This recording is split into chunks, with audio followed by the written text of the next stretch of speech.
Greenville 911, what's your emergency? I need to talk to someone. There's a bag on my door and I got a threatening note on my car. Okay, there's a bag on your door. I don't know what's in it, and then I got this note off my car. All right, I'm going to send an officer out. Yes, ma'am. April 7th started off as any normal day on day shift, and I heard the call go out. When I met Officer Odom, he had a bag in his hand. Officer Odom said, "Amber, you need to see this." And when he opened it up for me to see, I said, "Scott, are these toes?" The bag contains a severed hand and a severed foot. Up until that moment, I had never seen anything like this before, only in movies. I was just astounded by the gruesome nature of this. Murder is a horrible crime, but there are some murders that display a level of evil and a level of depravity that are rarely seen. And this crime is one of those.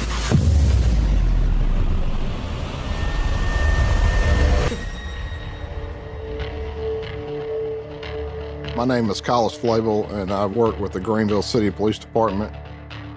I was in investigations for 19 years, and 16 of that was in homicide.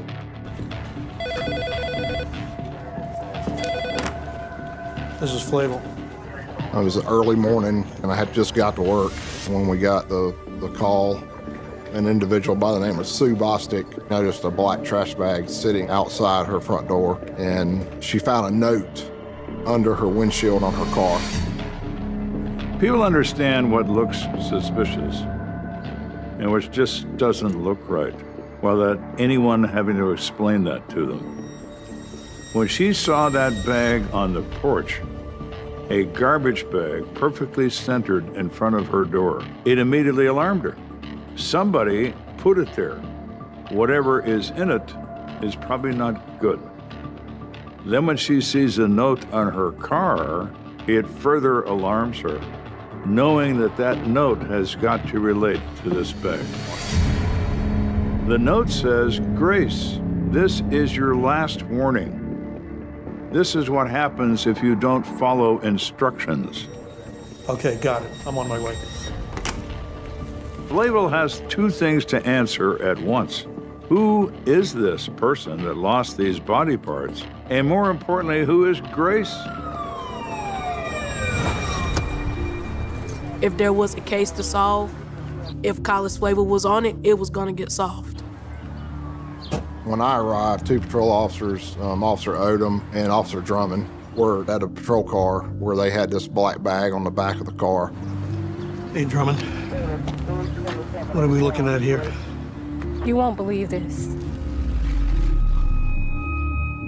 Had you ever seen anything like this before? In my career, I've never had a case like this before or after.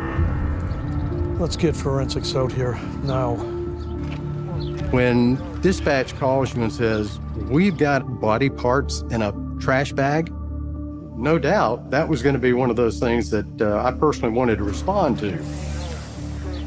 You said you got body parts? The toes have been clipped clean off. What? What are we getting ourselves into here? The hands and feet were brown skin, almost looked like it was surgically removed.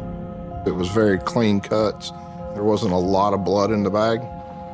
Obviously, it happened somewhere else. You have evidence of extreme violence. Someone is hacking up a human body, forcefully removing the toes, cleaving a foot off at the ankle joint, cleaving a hand off at the wrist joint. For what purpose? To make a threat? Well, it's working. That's an awful threat. Gosh, I remember my prayer was, I hoped the victim had died at this point. I hoped that they didn't feel pain.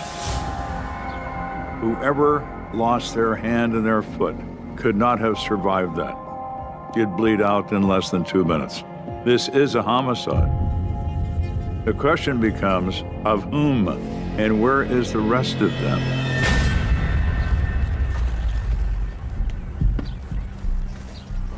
Let's have a look at that note.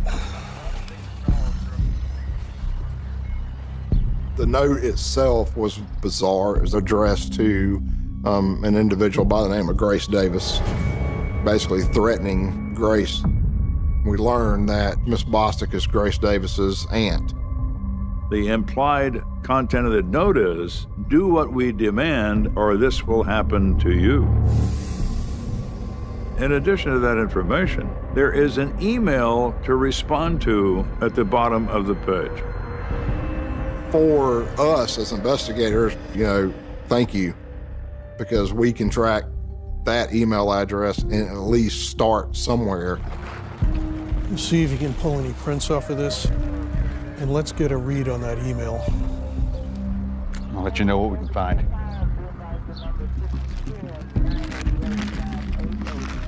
We had no clue what or who we were dealing with. Detective? Yeah. Got a problem. He's informed by radio that a second bag has been found at another house a mile away that also contains additional body parts. Holy smokes. I never dreamed that we would get a call about other body parts. So now we went from one scene to two scenes. My fear was that more bags would show up and that as they did, the case would just become more inhumane over time.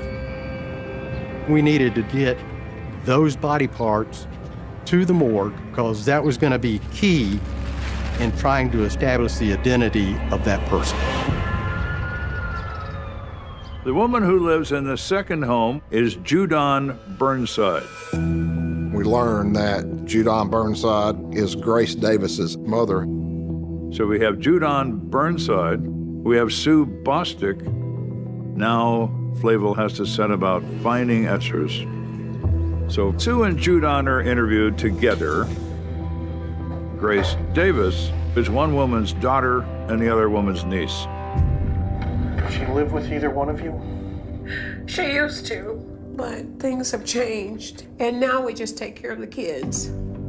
She's gotten into drugs, and her children were taken away from her, and she has drifted off into the streets. And they don't know where she is. They have no idea who would threaten her or why. They both assume it is some sort of drug debt or some sort of difficulty she has fallen into by living on the streets. But they don't know. They haven't seen her or talked to her for some time. They are independently raising her children in the hope that Grace will somehow straighten out her life and return to recover her children. That has not yet happened. So Flavel, once again, is faced with another mystery. Not only who Grace Davis is, but we don't know where she is. And we don't know how she could have acquired an enemy that is not only depraved, but is particularly evil. Who might that be? Flavel doesn't know.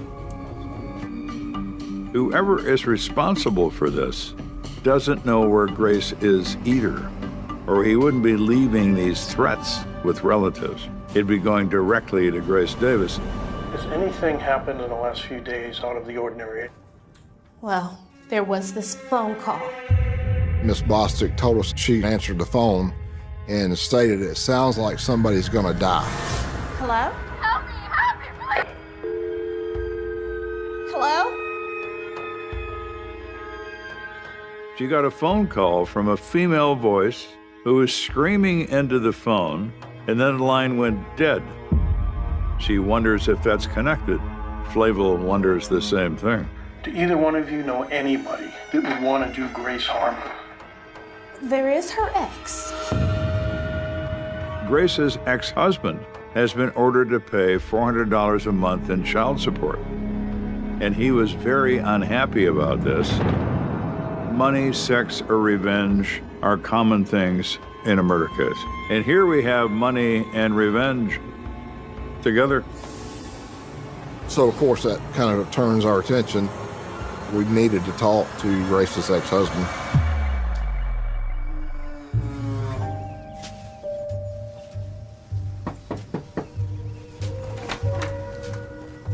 The ex-husband appears shocked, has no knowledge of any of this. Mr. Davis, I need to know where you were on the morning of the 7th.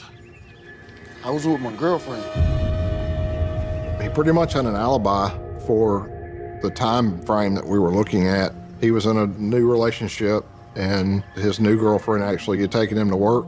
We verified his work record, so we were able to clear him as a suspect. It's just not the guy. It just isn't. It's a shame. It would make this case a lot simpler, but it's not simple. Murders never are.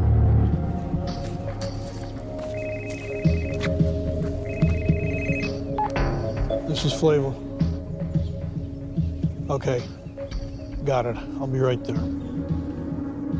It is very unusual to ask a coroner to examine body parts and not a body. It's happened in my career, but it's very rare. Our medical examiner called us to review all the tissue samples. The body parts, they were not per se surgically removed, but they weren't hacked and whacked. Whatever was used was very sharp. It made a clean cut right at the joint. But we did get a hit on the prints. They do determine the identity of the parts by fingerprint. It's a female, and her name was Nicole Harris. She's 34 years old. I've never heard of Nicole Harris. So now we got to figure out why are your hands and feet in this bag? Now the questions become, where was she last seen alive? What is her connection, if any, to Grace Davis? We have someone who is such an enemy of Miss Davis, he's willing to kill just to make a point. That's a serious enemy.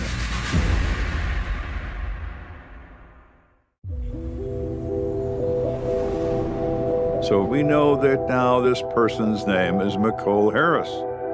Now Flavel has to set about finding where Nicole Harris was last seen alive. And he has to make a death notification to the family. For you to give them that news is devastating. In a split second, their life is turned upside down.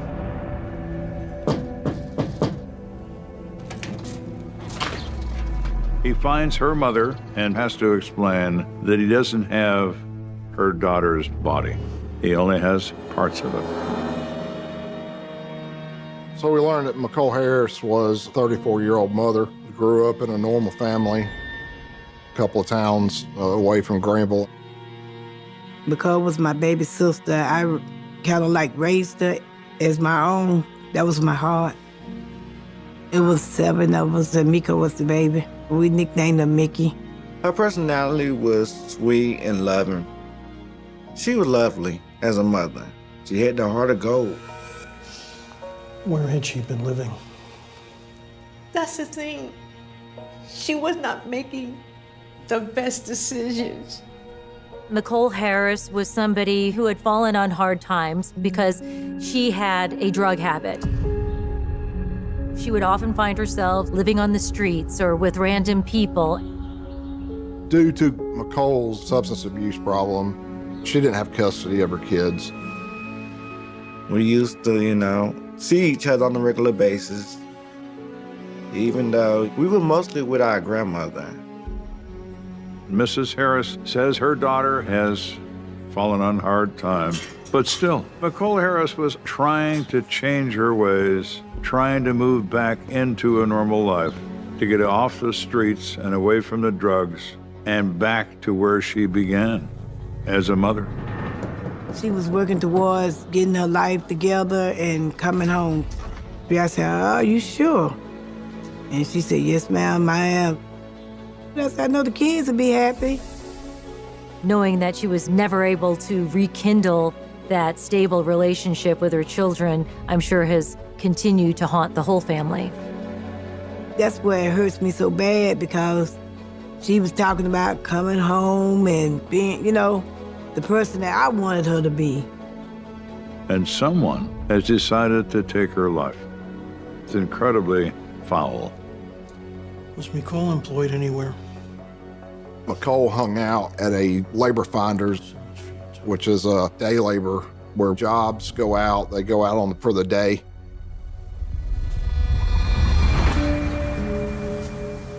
So Flavel goes to labor finders to see who knows Nicole Harris.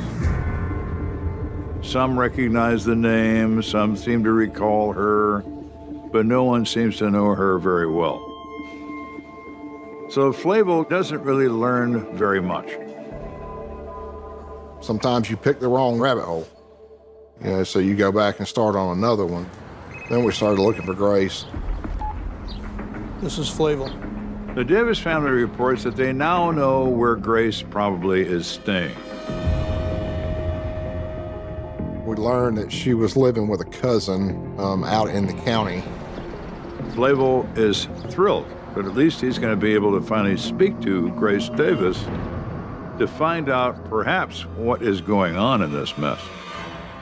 Ma'am, I need to talk to you about a couple of incidents that happened at your mom and aunt's home. What? She had no clue that there was body parts left at these locations at her family's houses. Can we go inside and talk for a few minutes?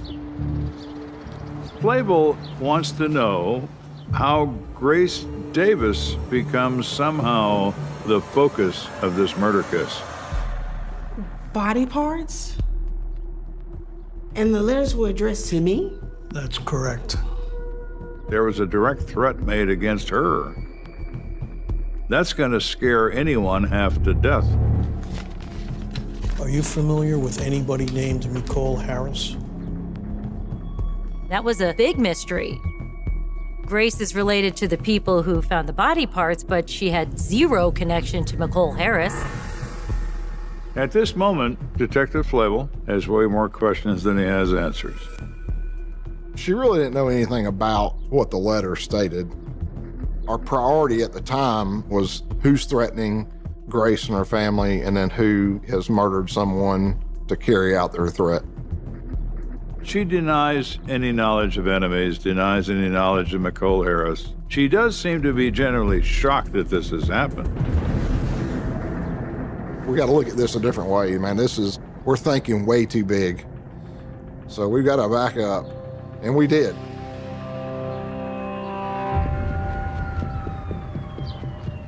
We let our work lead us in the right direction. I need to know where the other part of it is and what went on and why, so I can come to a closure and put her to rest. Why did they take my daughter's life like that? If you know where the other part of her body is, would you please just show the police? The media helped us in a way. It got the news out there. The entire city of Greenville is placed on edge because we have a dismembered body, a killer on the loose. It is a topic of conversation in Greenville, South Carolina. And it wasn't long after our uniformed dispatch received a call from the Nicholtown area. You have a call on line 1. Thank you. Flavel. A resident there had called in a foul odor in the neighborhood, said, hey, y'all might want to come out here.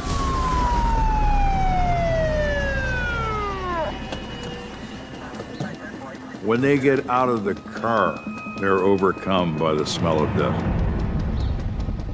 When you're a policeman, you never, ever forget the smell of death. Behind the house, we find a big, storage container. That's where the smell is coming from. The odor was unbearable, disgusting to say the least.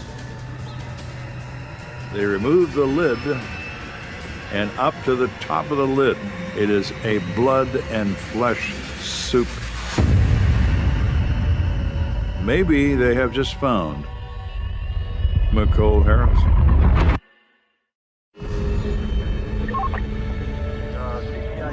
It was disgusting. We're trying to come up with a game plan on how are we going to attack this container because it's probably, 80% liquid at this time. Let's get this area roped off and get a report on the house.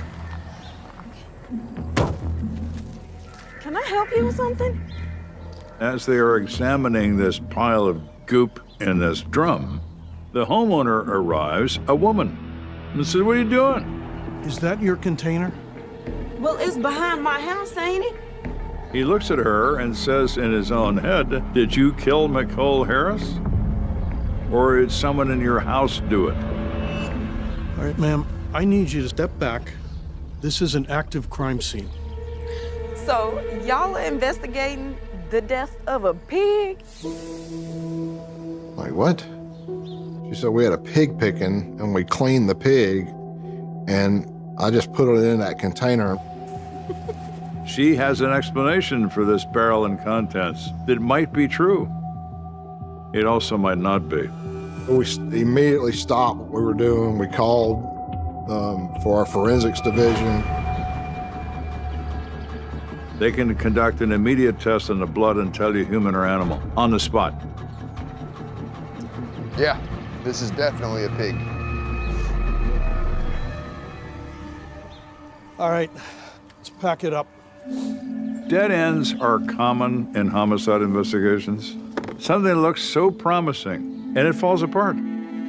It goes through your fingers like sand. It's really disappointing, but you never quit. You've still got a family that needs answers. We need a new step. There was that email that was left on the threatening note. Flavel submitted it when he found it, and now computer forensics has a result. Call you back. I hear you got something for me. Yeah, there might be something. Yeah? Yeah. They inform him a public use computer in a library was used to send the email. Hi. Hi, how are you? What's your name? Jessica? Jessica, my name's Detective Flavel. I need to know if I can obtain some security footage of the library for a case that I'm working on. Oh, yeah. Can you help me obtain that? Yeah, I can help you with that. Good. Mandy, can you cover the desk for me for a minute? Of course. Follow me. There is a God, because public libraries have surveillance cameras. Okay, here is the tape you were asking about. Not only did it give us the address, but it gave us the date and time that this email address was checked. He goes and he sees footage, and he sees an African-American couple, man and woman, using the computer. The man is not anyone that Flavel has ever seen, and the woman that's with him is not Grace Davis. What struck me is he was wearing gloves. He's inside the library, but he's got on these big, thick gloves. He doesn't want to leave fingerprints on the keys, as if that matters. He's using a computer that has its own fingerprint. So he's typing this email. On April the 6th, the day before the body parts are found. Now we're getting somewhere. So who are these people? Getting actual video of the suspects in the library at that date and time gave us a lot of momentum in our case. So now it's time to bring Grace Davis in for another interview and confront her with this video.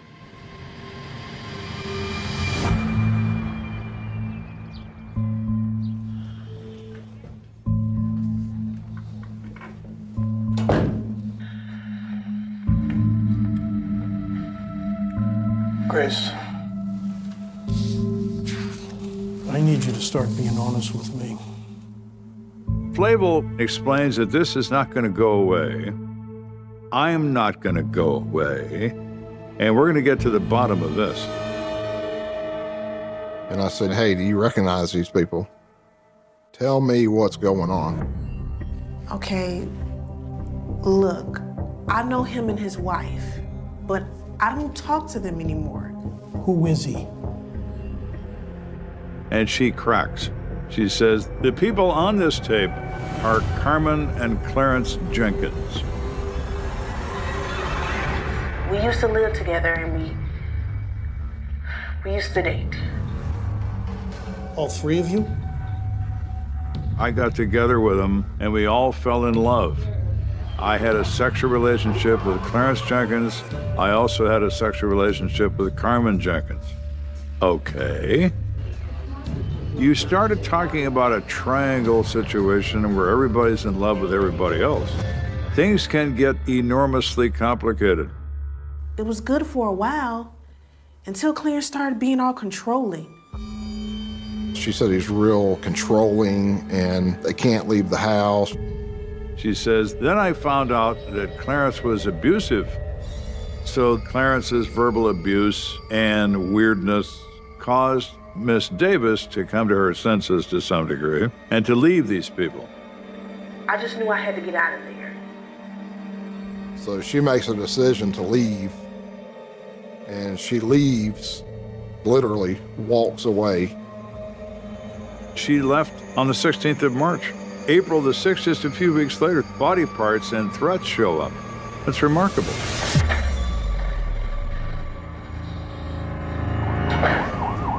So now, who's Carmen and Clarence? How are you involved in this? So we made an attempt to talk to Carmen and Clarence Jenkins to find out what was actually going on.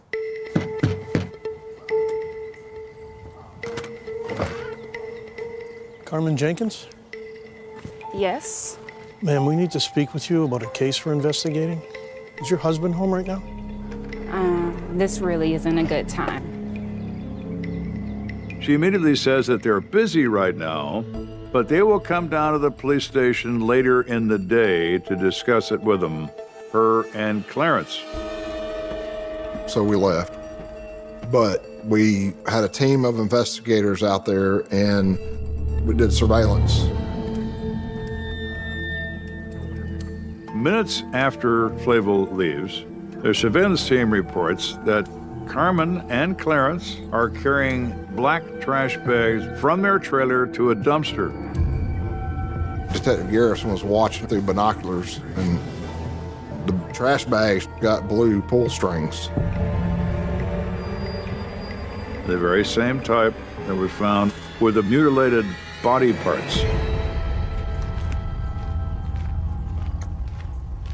Flavel and his partner return to the dumpster near the property and look in the bags that they threw away.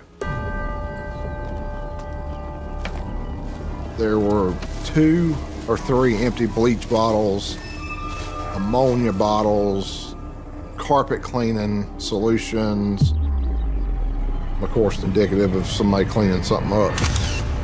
Whatever happened to Nicole Harris probably happened to her in that trailer.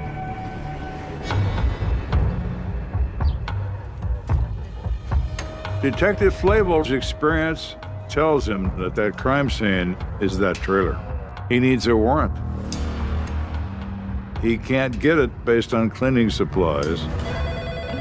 Throwing those away isn't against the law. He needs another way. Flavel. Flavel finds that they had just entered a traffic warrant for Clarence's arrest on his record. That really was a lucky break for us, and it was fresh off the press. There is Flavel's way in.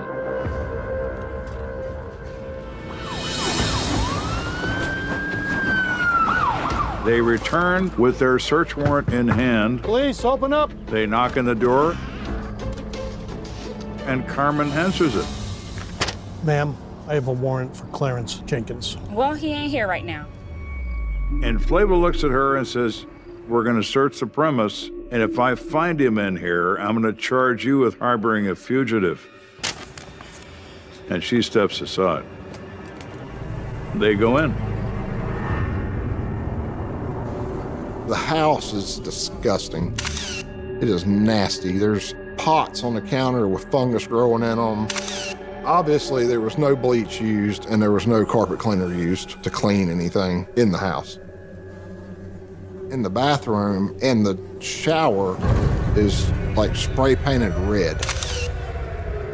As I'm clearing the bathroom, you can see what I suspect to be blood spatter on the wall. Aiken goes to the left. He says, man, there's a hole. Detective, I got something back here.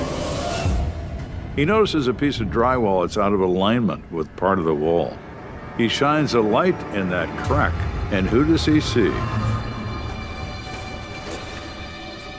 Come out on your hands and knees. Keep your hands where I can see them. And there's Clarence Jenkins hiding behind this piece of paneling. Come out of there, Clarence. You're under arrest. All right, I'll take him in. She's going to be charged with harboring a fugitive. Copy that. Let's go.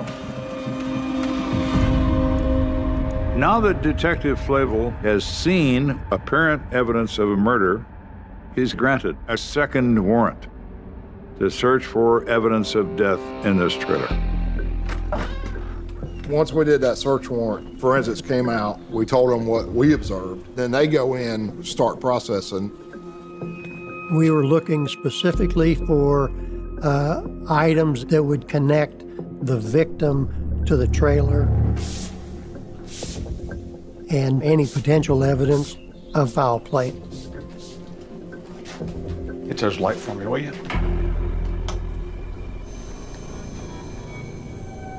That's positive for blood.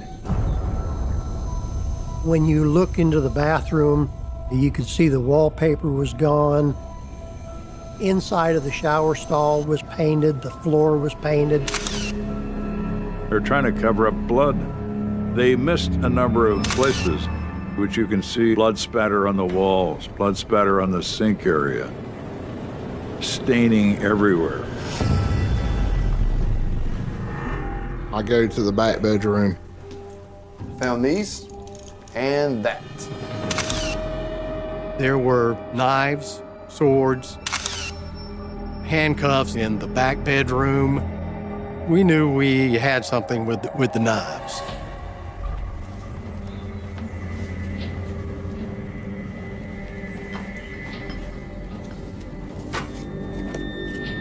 Found something here.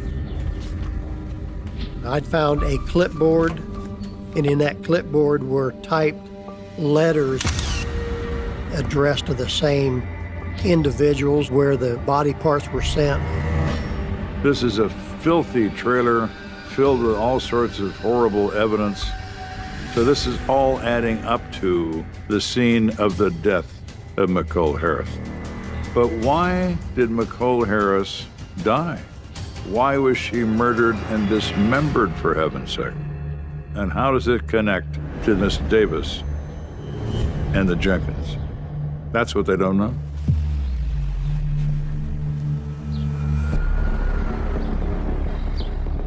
So Clarence was eventually transported down to the law enforcement center where I went and interviewed him. Look, Clarence, we know you're involved. We found the letters, we found blood, and we even found the trash bags. It wasn't me. We had evidence that she died there, but it just still really didn't answer all the questions that needed to be answered. It is a bizarre circumstance in every possible way. A three-person love triangle, a dismemberment homicide, a filthy trailer filled with overwhelming evidence.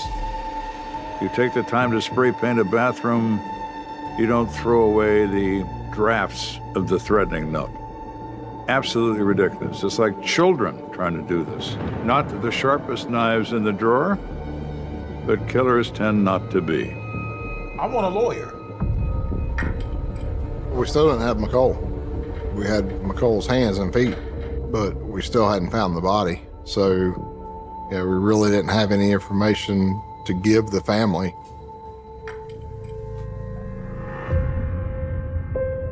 I have faith in God, and I know that it was going to get solved. But, I mean, it was just devastating. We had a candlelight vigil, but the thing was, we still was,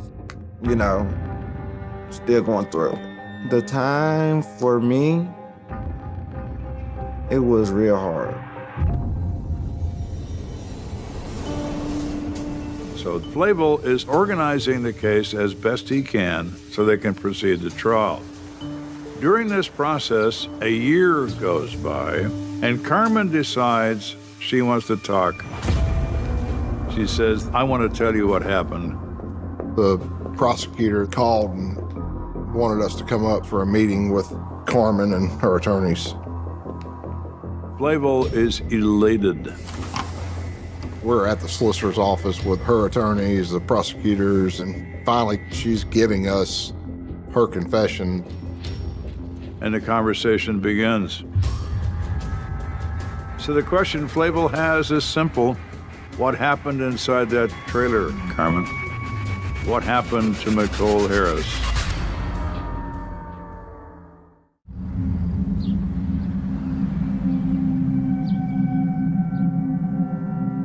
Carmen sits down with Detective Flavel. Flavel says, I want you to tell me the entire story. How did all this unfold? That interview is probably one of the coldest interviews I've ever done. She was just as cold as she could be. She says that Clarence Jenkins had met Grace Davis on the street and brought her home with him. When Grace left her ex-husband, she ended up in a women's shelter for a little while. So Clarence offered for Grace to move in with him and his wife. Davis moved into their trailer and became sexually involved with both of them. They were all happily together. So happily, they had considered trying to get married as a threesome to somehow make this official. So what went wrong? Things got heated between Clarence and Grace. I guess the dynamic of it was such that he was definitely the one in control, and his personality wasn't anything she planned to deal with on a long-term basis. Clarence was verbally abusive, and it upset Grace Davis, and she decided to leave them. So when Grace left to make a better life for herself, they're like, it's the three of us or none of us. Clarence was wild. No one leaves him. He's going to get her back at any cost. Clarence goes to labor finders. He notices Nicole Harris.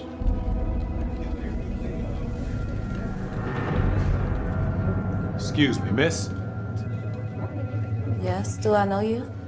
I need you to come with me. He convinces her he's a policeman. He puts her in his car and he drives her to their trailer.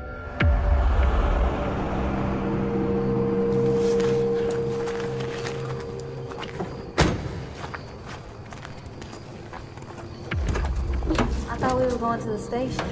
Give me your hands. Come on.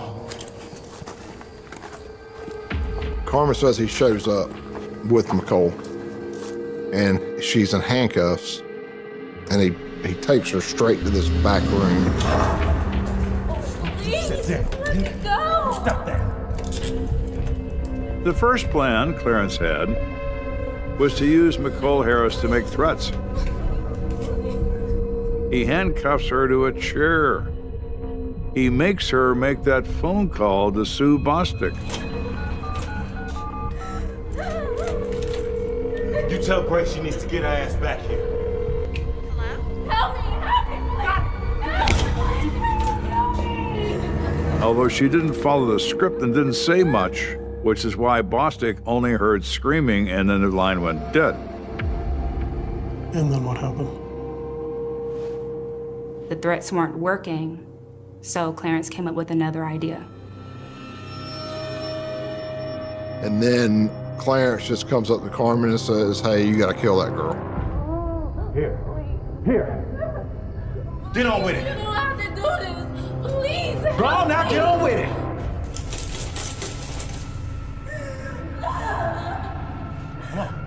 It's a monstrous idea. Clarence Jenkins is willing to use the death of a perfect stranger as a device to regain the love and admiration of another female. How sick is that? How sick can you be? And Carmen is a participant in this crime. Clarence tells her to use a piece of coaxial cable and strangle her. Carmen goes in there, puts the coaxial around Nicole's neck, and tries to strangle her. But I wasn't strong enough. So Clarence did it. I can't do it. Get out the way. So Clarence takes over and kills her by strangling her to death.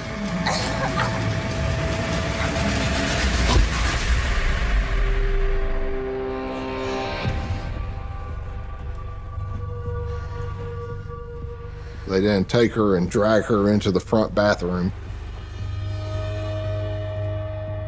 Then he takes a machete and cuts off her feet and her hands with powerful blows with a very long, sharp blade. They get like some garden shears and he cuts the toes off. Then he bags these parts in 2 different bags. He writes the threatening letters. That Clarence Jenkins would devise such a plan is beyond monstrous.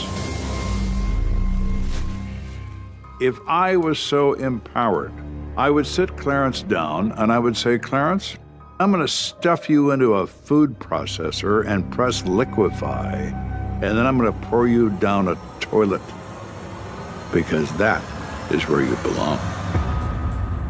I need to know where the rest of McColl's body is. Carmen gave us the location that they actually dumped McColl Harris's body.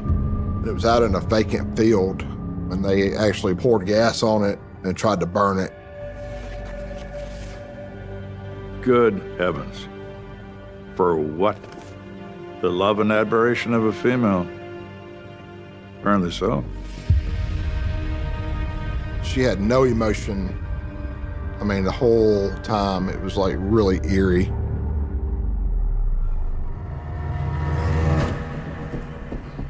We called Upstate Search and Rescue, and they brought their dogs out.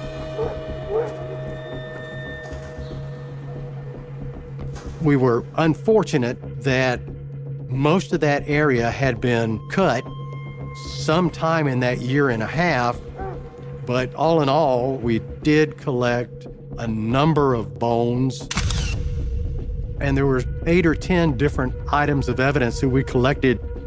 One of those items of evidence being a pair of garden loppers.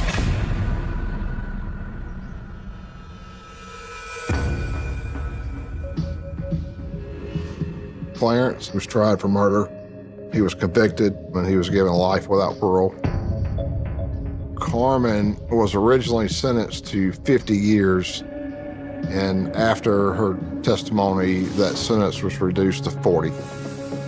You just killed someone just to play some silly game. So what's enough? You always think of dangerous people as having like lots of weapons, but really the most dangerous people that exist are those without empathy. And clearly, Carmen and Clarence had no empathy for McColl Harris. I just wanted the world to know that the tragedy that happened is something you never want to go through. My mother would want this story to be told. I got her ashes and everything, and I keep them close to me. But I'm still dealing with it. She was a wonderful person. She didn't deserve to go like this.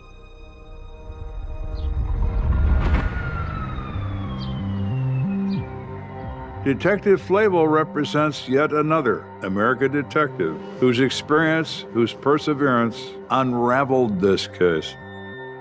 and punish the people involved. He should be admired for that, along with every other American detective who does the same thing every day and every night.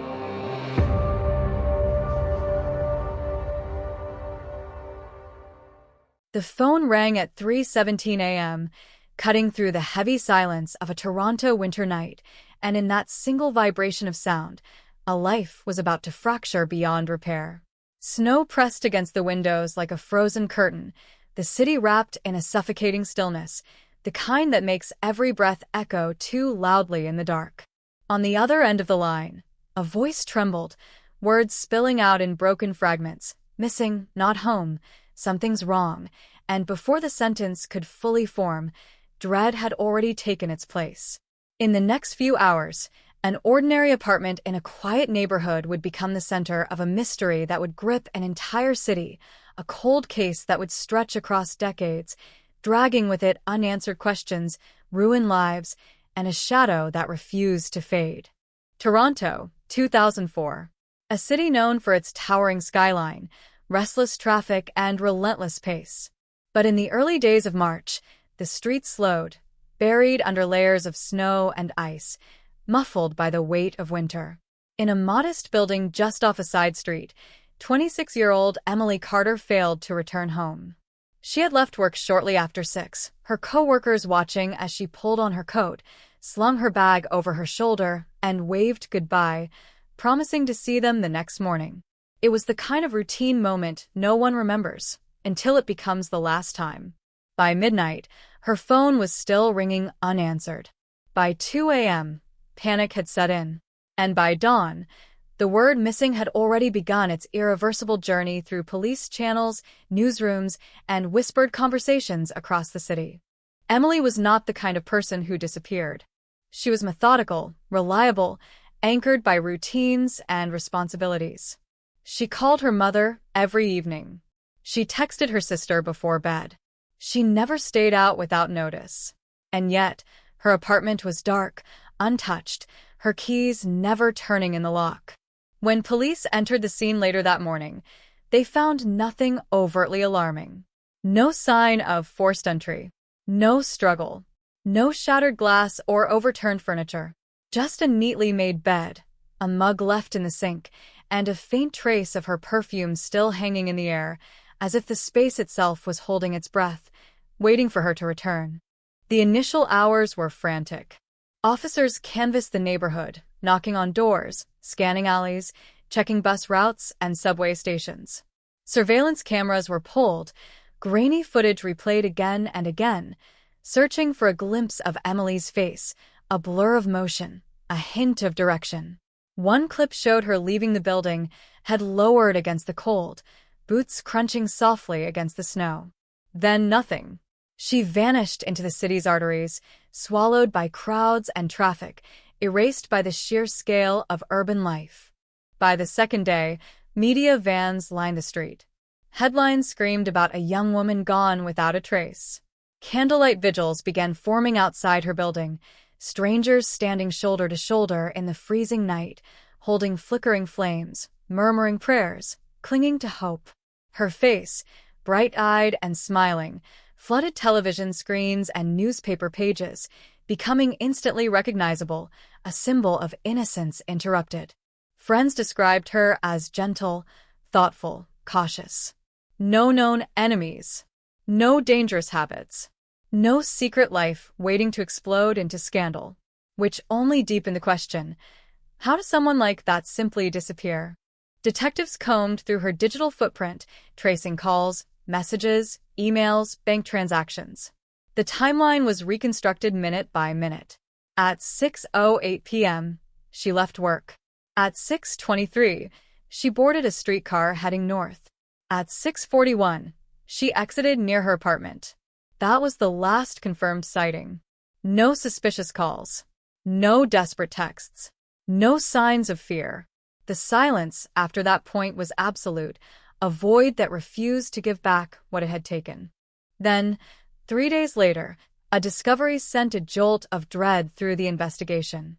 Emily's handbag was found discarded in a snowbank near an industrial zone several kilometers from her home. The contents were mostly intact: wallet, makeup, notebooks. But her phone was missing. There were no fingerprints beyond her own. No fibers. No blood. Just a bag, deliberately placed, as if to be found, or perhaps to be hidden and forgotten. It became the first tangible sign that Emily's disappearance was no accident, no voluntary escape, but something far darker. Search teams flooded the area. K-9 units traced scents that vanished abruptly at the edge of a frozen canal. Divers plunged into black, icy water. Helicopters scanned rooftops and empty lots. Days turned into weeks, the relentless grind of investigation colliding with the slow erosion of hope. Tips poured in, sightings, rumors, confessions, but each one collapsed under scrutiny, leading nowhere. The city watched, holding its breath, waiting for a breakthrough that never came. Behind the scenes, detectives began constructing profiles. If Emily had been abducted, who would have done it? A stranger? Someone she knew? A crime of opportunity or a meticulously planned act? Her life was dissected in brutal detail. Co-workers were questioned. Ex-boyfriends scrutinized. Neighbors interrogated.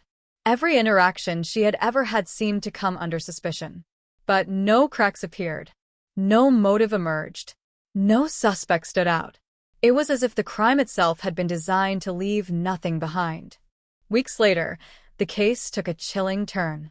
A construction worker renovating an abandoned warehouse on the city's outskirts discovered a shallow, makeshift grave concealed beneath layers of debris and frozen earth. The call came in just after dawn. By noon, the site was crawling with police, forensic teams, and reporters kept at a distance behind yellow tape.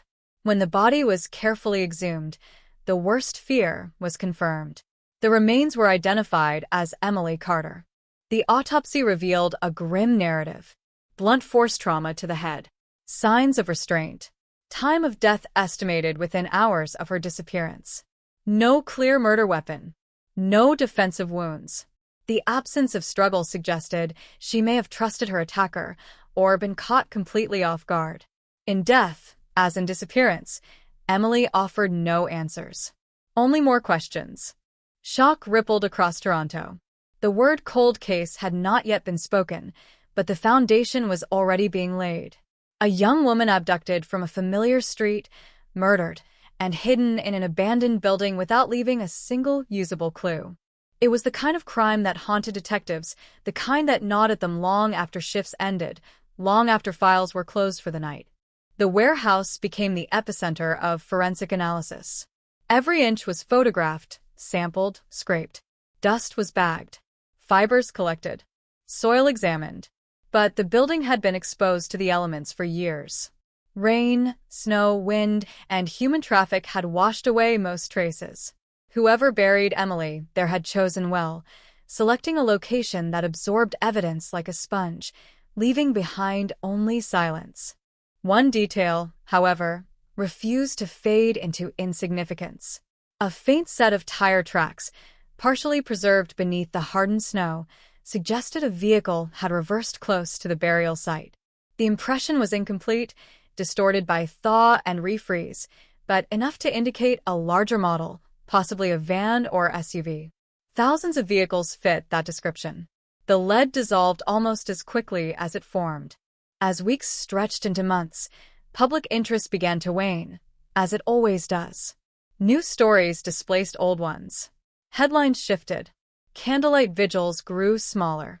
But inside police headquarters, Emily's case file continued to expand, thick with reports, interviews, photographs, and unanswered questions. Detectives revisited every step, every assumption, every overlooked detail. They mapped her movements. They reconstructed her final hours.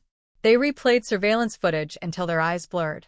Still, the puzzle remained unsolved. Rumors began to circulate. Some whispered about a serial predator stalking the city. Others speculated about a secret relationship gone violently wrong. Anonymous tips accused coworkers, neighbors, even family members. Each claim ignited brief sparks of hope before collapsing under the weight of evidence. The investigation became a labyrinth, every corridor leading to another dead end. Years passed. New detectives took over. Old ones retired. The case was reopened, reanalyzed, reclassified. Advances in forensic technology offered fleeting optimism. Evidence was retested. DNA databases expanded. But every attempt yielded the same devastating result. No match, no identity, no suspect. Emily's murder slid slowly, inexorably, into the category that every investigator dreads: cold case. Yet the city never fully forgot. Her face still surfaced in anniversary articles, in social media tributes, in late-night conversations about unsolved crimes. Her family aged beneath the weight of unanswered questions, marking birthdays at an empty chair, celebrating holidays with a silence that could not be filled. The absence became a presence, a constant reminder of a life interrupted and a justice denied. And somewhere, hidden in the tangled sprawl of Toronto, the person responsible continued to live, to breathe, to move through crowds unseen, carrying a secret that had the power to shatter everything, if only it could be unearthed. For nearly 2 decades, that secret remained buried, sealed beneath layers of time, routine, and deliberate forgetting. Until one ordinary day, a moment so trivial it barely registered, an accident so small it should have gone unnoticed, set off a chain reaction that would rip open the past and force a long-silenced voice to speak. But in 2004, none of that was visible yet. There was only grief, confusion, and the lingering echo of a question that refused to die. How does someone vanish into thin air, only to be found lifeless, without leaving behind a single clue? And who was watching, waiting, certain they had gotten away with murder? The city kept moving. Snow melted into slush. Spring pushed through frozen soil. Life resumed its relentless pace. But beneath the surface, the memory of Emily Carter remained suspended in time, a frozen moment of fear and uncertainty, waiting for the smallest fracture in the present to finally expose the truth. The weeks after Emily Carter's funeral unfolded in a haze of exhaustion and disbelief, as though the city itself were struggling to process what had happened. Toronto kept moving, as it always did, but beneath the rush of traffic and the glow of storefront lights, something had shifted. A quiet tension lingered in subway cars. Parents held their children's hands tighter. Strangers glanced over their shoulders more often. The idea that someone could vanish from a familiar street, be murdered, and remain faceless to the authorities had lodged itself deep in the collective psyche. Fear did not announce itself loudly. It seeped in, silently, settling into everyday routines, turning ordinary moments into calculations of risk. Inside police headquarters, the case file grew heavier by the day. Every page represented a question without an answer, a path explored only to collapse into nothing. Detectives worked in overlapping shifts, refusing to let momentum fade, driven by the belief that the first weeks after a murder were critical, that the trail was still warm, that a single overlooked detail could unravel everything. They reconstructed Emily's final hours again and again, mapping her route through the city like a ritual, tracing her steps with their fingers across enlarged photographs and transit maps, desperate to find the point where her life had intersected fatally with someone else's. The streetcar footage became a focal point. Hours were spent scrutinizing the grainy video, watching passengers board and disembark, freezing frames, zooming in on blurred faces, cataloging every individual who shared that brief ride with her. There was a man in a dark coat who sat 3 rows behind, a woman clutching shopping bags who stood near the exit, a teenager wearing headphones who glanced up as Emily passed. None of them appeared again on camera. None were ever definitively identified. The city had swallowed them whole. Investigators expanded their search outward, canvassing the blocks surrounding Emily's apartment. Dozens of neighbors were interviewed, each offering fragments of memory, half-glimpsed moments that seemed insignificant until tragedy cast them in a different light. Someone recalled hearing a car door slam late that night. Another remembered footsteps running across ice. A third thought they'd seen a vehicle idling near the curb, its headlights dimmed. But the accounts conflicted, overlapping in ways that made them impossible to align into a coherent sequence. The human memory, fragile and unreliable, bent easily under pressure, reshaped by fear, suggestion, and the passage of time. Her phone, still missing, became an obsession. Records showed it had powered off less than an hour after her disappearance. No outgoing calls. No messages. No GPS pings. It was as if the device had been deliberately silenced, stripped of its ability to betray its owner's final location. Without it, a vital thread of the timeline remained severed. Then came the first unsettling development. A tip surfaced from a woman who claimed she had seen Emily arguing with a man outside a convenience store not far from her home on the evening she vanished. The description was vague. Tall, dark hair, heavy build. Thousands fit the profile. Yet the detail of an argument sent a jolt through the investigation. Detectives rushed to the location, pulled surveillance footage, and combed through hours of recordings. The cameras had captured Emily entering the store alone, purchasing a bottle of water and a pack of gum. When she left, she was still alone. No argument. No confrontation. The tip dissolved, leaving behind only frustration. Another lead pointed toward a coworker, a man who had reportedly shown romantic interest in Emily. He was questioned for nearly 10 hours, his movements tracked, his alibi dissected. He had been at a family gathering the entire evening, corroborated by multiple witnesses, phone records, and photographs. He was cleared, but not before suspicion had permanently altered the way his colleagues looked at him, a reminder that in the absence of truth, doubt clings to anyone within reach. As the investigation widened, so did the theories. Some detectives believed the crime bore the hallmarks of a predator, an opportunistic attack, swift, controlled, efficient. Others argued it was more personal, pointing to the absence of struggle, suggesting Emily may have known her killer, trusted them enough to let her guard down. The warehouse burial site added another layer of complexity. Transporting a body required planning, strength, and access to a vehicle. It implied forethought, not panic. Whoever had done this had time, privacy, and a chilling degree of composure. The possibility of a serial offender was quietly raised. Files of unsolved disappearances and murders were pulled from archives, cross-referenced, analyzed for similarities. A handful of cases surfaced.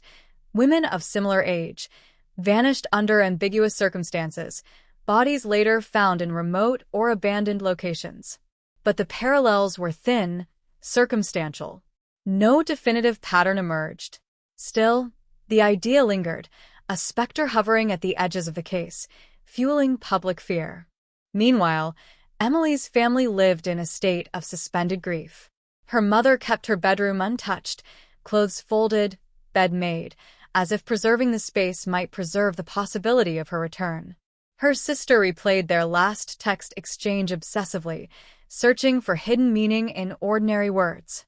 Her father spent sleepless nights scrolling through online forums, chasing rumors, convincing himself that somewhere, someone knew something, and that if he searched long enough, he would find them. Each new development brought a surge of hope, followed by inevitable collapse. A reported sighting in a neighboring province. A confession from a man later deemed mentally unstable. A supposed witness who vanished before police could question him. The emotional whiplash was relentless, carving deep lines of exhaustion into everyone involved. Months turned into a year. The case cooled, its urgency dulled by time and the relentless churn of new crimes demanding attention. Emily's file was transferred to the cold case unit, a procedural shift that carried a devastating implication. The likelihood of immediate resolution had passed. From that moment on, the investigation would rely on chance, on unexpected tips, future technological advances, or a mistake made by the killer. Yet even as the spotlight dimmed, the story refused to fade entirely. Every anniversary of her disappearance reignited interest, dragging the case back into headlines, stirring public debate, reopening old wounds. Amateur investigators dissected available information online, constructing elaborate theories, some bordering on obsession. Names were floated. Accusations made. Lives disrupted by speculation. The truth remained stubbornly out of reach.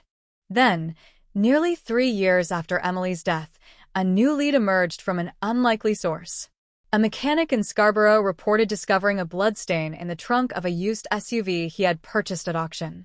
The vehicle had previously belonged to a man who had moved out of the province shortly after Emily's disappearance. For a brief, electric moment, it seemed as though the case might finally crack open. The SUV was seized. Forensic teams descended, testing every surface. The blood turned out to be animal, likely the result of hunting equipment. The lead collapsed, leaving behind a familiar hollow ache. But the investigation had shifted. Each false hope reinforced a growing realization. Whoever had committed this crime understood how to erase themselves. They left no fingerprints, no DNA, no witnesses, no digital trace. It was as if they had studied the anatomy of detection and dismantled it piece by piece. That realization was more chilling than any single piece of evidence. It suggested a mind capable of extraordinary calculation, patience, and restraint. Years passed. Technology advanced. DNA databases expanded exponentially. Techniques that once seemed impossible became routine. Emily's case was periodically re-examined, evidence retested, hoping that microscopic traces overlooked in 2004 might now reveal something new. Each time, the results were the same. No match. No breakthrough. No name. For detectives who had worked the case from the beginning, the file became a personal burden. Some carried photocopies of key photographs in their wallets. Others kept notes pinned above their desks long after retirement. The unanswered questions refused to loosen their grip, haunting dreams, intruding on quiet moments, whispering of unfinished business. And somewhere, hidden among millions of lives, the person responsible continued to exist, untouched by suspicion, moving through daily routines, blending seamlessly into the city. They watched news reports. They read articles. They followed online discussions. Perhaps they felt relief as years passed without consequence. Perhaps they felt nothing at all. Their silence became the most enduring clue, a void that spoke of confidence, of certainty that the truth would never catch up. By the time a decade had elapsed, Emily Carter's murder had become a reference point, a case study in investigative courses, a cautionary tale about the limits of modern policing. The phrase Toronto Cold Case carried a weight all its own, evoking images of winter streets, flickering candles, and a young woman's smile frozen in time. And yet, beneath layers of dust and neglect, a single fragment of the past remained intact, waiting for the right moment, the right accident, the right set of circumstances to bring it back into the light. No one could have predicted how small that moment would be, how ordinary, how easily overlooked. But when it arrived, it would detonate with the force of a buried truth finally breaking free, reshaping everything that had come before. For now, there was only the lingering echo of unanswered questions, drifting through the corridors of memory, through the lives forever altered by one brutal night, and through a city that had learned, painfully, that some mysteries do not fade, they wait. Time has a way of dulling sharp edges, smoothing out the jagged contours of tragedy until only a faint outline remains. But in the case of Emily Carter, the passage of years did not soften the wound. It deepened it. The absence hardened into something permanent, a hollow space that refused to be filled, a silence that grew heavier with every unanswered anniversary. The city moved on, but the case did not.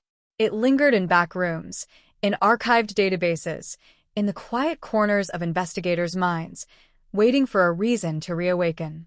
By 2012, the file had been reopened for the third time. New leadership within the Toronto Police Service brought with it a renewed commitment to unresolved homicides, and Emily's case, long considered one of the most haunting failures of the department, was placed high on the list.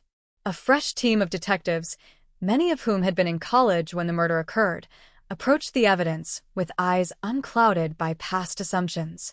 They started from nothing, dismantling the old timeline, questioning every conclusion, challenging every theory, forcing themselves to see the story not as it had been told, but as it might truly have unfolded. The warehouse was revisited. Though years of redevelopment had transformed much of the surrounding industrial zone, the structure itself still stood, condemned, its windows boarded, its brick walls crumbling under the slow assault of weather. Inside, dust coated every surface, muffling footsteps, turning sound into something distant and unreal. The burial site had long since been filled, paved over, but its coordinates remained etched into police records. Investigators stood in that exact spot, closing their eyes, trying to reconstruct the moment Emily's body had been lowered into the earth. The act required time, privacy, and confidence that no one was watching. It was not the work of someone panicking. It was the work of someone who felt secure. That realization reframed everything. If the killer had felt safe enough to transport a body across the city and bury it in an abandoned warehouse, then they likely had knowledge of the area, familiarity with its rhythms, its blind spots, its quiet hours. This was not a random drifter stumbling upon an empty building. This was someone who belonged, who navigated the city with ease, who understood its hidden geography. The pool of potential suspects narrowed, but only slightly, shrinking from millions to tens of thousands, still an ocean of faces, still a near-impossible search. The team dug deeper into Emily's life, reaching beyond the immediate circle of friends and coworkers. They traced old acquaintances, former classmates, distant relatives, neighbors from previous apartments. Each interview reopened old memories, forcing people to confront a past they had tried to leave behind. Some cooperated eagerly, desperate to help. Others bristled, resenting the intrusion, unwilling to reopen wounds. The detectives pressed on, knowing that the smallest detail, long dismissed as irrelevant, might hold the key. A former university friend mentioned a party Emily had attended months before her death, where she had reportedly felt uncomfortable around a man she couldn't name. The memory was hazy, the description vague. Still, investigators tracked down the guest list, piecing together names, faces, connections. One by one, they were interviewed, their lives dissected. No one fit. No one cracked. The lead faded, leaving behind only the unsettling sense that something important had been missed, something slipping through the cracks of memory and time. Advancements in forensic science offered another avenue. Tiny fibers collected from Emily's clothing were re-examined using techniques unavailable in 2004. Microscopic traces of soil from the warehouse site were compared against regional samples, hoping to pinpoint a more precise origin. The results were frustratingly inconclusive. The fibers were common, the soil composition too widespread. Each test narrowed possibilities only marginally, never enough to form a solid lead. The missing phone continued to haunt the case. Detectives scoured pawn shop records, recycling centers, electronic waste facilities, hoping the device had surfaced somewhere, anywhere. They traced serial numbers through manufacturer databases, flagged them for resale, set alerts that would trigger if the phone ever re-entered circulation. Years passed without a single hit. It was as if the phone had ceased to exist, swallowed by the same void that had consumed its owner. Public interest flickered sporadically. A documentary aired on a national network, reigniting debate, sparking new tips. Social media campaigns circulated Emily's photograph, urging anyone with information to come forward. Thousands shared, commented, speculated. But speculation was not evidence. And evidence remained stubbornly scarce. Then, in late 2014, a startling development threatened to rewrite the narrative. A man named Daniel Hargreaves was arrested in connection with an unrelated assault. During interrogation, he made an offhand remark about that girl from Toronto, hinting at knowledge of Emily's disappearance. Detectives seized on the comment, launching an intensive investigation into his past. Hargreaves had lived in the city in 2004. He owned a dark-colored SUV. He had a minor criminal record. For the first time in years, the pieces seemed to align. Hours of questioning followed. His statements were inconsistent, shifting, contradictory. At times, he claimed to have heard rumors. At others, he suggested he had been near the warehouse. Under pressure, he grew evasive, defensive. For a brief moment, hope surged. But when confronted with concrete details, he faltered. Surveillance records placed him miles away on the night of the murder. Witnesses confirmed his alibi. The case against him collapsed. His cryptic comments were ultimately attributed to intoxication and a desire to provoke. Another dead end. The emotional toll on Emily's family was devastating. Each resurgence of hope reopened wounds that had barely begun to scar. Her mother, now visibly aged, spoke in hushed tones, her voice carrying the weight of perpetual anticipation. Her sister described living in a state of permanent suspense, unable to fully grieve, unable to fully heal. The absence of closure became its own form of torture, a sentence without an end. By 2018, the investigation had slowed to a crawl. Budget constraints, shifting priorities, and the relentless influx of new cases pushed Emily's file further down the list. It was reviewed annually, its evidence cataloged, its leads re-examined, but the fervent urgency of earlier years had faded. The case was not abandoned, but it existed in a kind of limbo, suspended between hope and resignation. Yet beneath the surface of stagnation, unseen forces were beginning to align. Across the city, redevelopment projects transformed old neighborhoods. Abandoned factories were demolished. Warehouses renovated. Industrial zones reimagined as residential complexes. Each construction site churned up layers of history, exposing forgotten objects, buried materials, traces of lives once lived. Most of these discoveries were mundane. Rusted tools, broken glass, scraps of metal.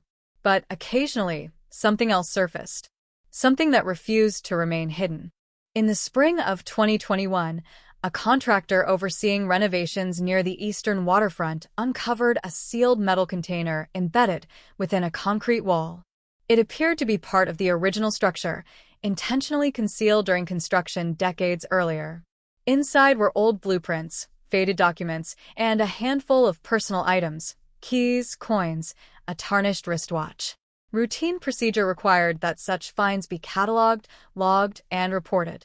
No one imagined that this unremarkable box, tucked away and forgotten, might be connected to one of the city's darkest mysteries. The container was transported to a municipal archive facility, where its contents were documented and stored. For months, it sat untouched, another anonymous artifact among thousands, waiting for its turn to be processed. And then, by sheer coincidence, an archivist assigned to catalog the items noticed something peculiar about the keys. One of them bore a serial code, faint but legible, stamped near the base. A quick database search revealed a match: a storage locker in North York, rented in 2003, abandoned shortly after, its contents seized and placed in municipal holding. The connection seemed trivial, administrative, the kind of bureaucratic thread that rarely led anywhere significant. But procedure demanded follow-up. The locker's inventory was retrieved. Most of it consisted of forgotten household items: old furniture, books, clothing. At the bottom of the list, however, was a single entry that made the archivist pause. Mobile phone, damaged, unknown model. The serial number matched Emily's missing device. In that moment, time folded in on itself. A piece of the past, long believed lost, had quietly resurfaced, waiting patiently for someone to notice. The phone had been sitting in municipal storage for nearly 2 decades, mislabeled, misfiled, overlooked, its significance buried beneath layers of administrative error. No alarms had ever been triggered. No alerts had been activated. The silence that had cloaked the case for years was not the result of cunning alone. It was, in part, the product of human oversight. The discoveries sent shockwaves through the cold case unit. Detectives converged on the archive facility, their disbelief palpable. The phone was carefully extracted, sealed, and transported under escort to a forensic lab. Its casing was cracked, its screen shattered, but the internal components appeared intact. For the first time since 2004, the investigation had something tangible, something new, something that had the potential to bridge the chasm of years and speak. The lab technicians worked with painstaking precision, dismantling the device, cleaning corroded circuits, coaxing fragile memory chips back to life. Days passed in agonizing suspense. Then, at last, the phone yielded its secrets. Fragments of data emerged, call logs, partial text messages, location pings, all frozen at the moment the device had powered down. The final recorded GPS coordinate placed Emily not near her apartment, not near the warehouse, but at an intersection miles away, in a neighborhood she rarely visited. The timestamp narrowed the window of her final movements to within minutes. For detectives, it was as if a door long sealed had creaked open, allowing a thin beam of light to pierce the darkness. The location became the new epicenter of the investigation, a forgotten crossroads where Emily's fate had intersected irrevocably with that of her killer. But the phone held more. A final outgoing call, never completed, lingered in the logs. The number belonged to a man who, until that moment, had never appeared in the case file. A man with no obvious connection to Emily. A man whose name, when entered into police databases, triggered a cascade of red flags. His record was not extensive, but it was unsettling. Minor assaults, a history of volatile behavior, employment that placed him in close proximity to the warehouse district, and, most disturbingly, a move out of Toronto just weeks after Emily's death. After 17 years of silence, the case had finally exhaled, releasing a breath of truth that threatened to change everything. And somewhere, unaware that the past had begun to stir, the man at the end of that unanswered call continued his life, confident that time had erased his tracks, that the city had forgotten, that the secret he carried would remain his alone. He did not yet know that the smallest accident, a misfiled object, a routine renovation, had just set his world on a collision course with justice.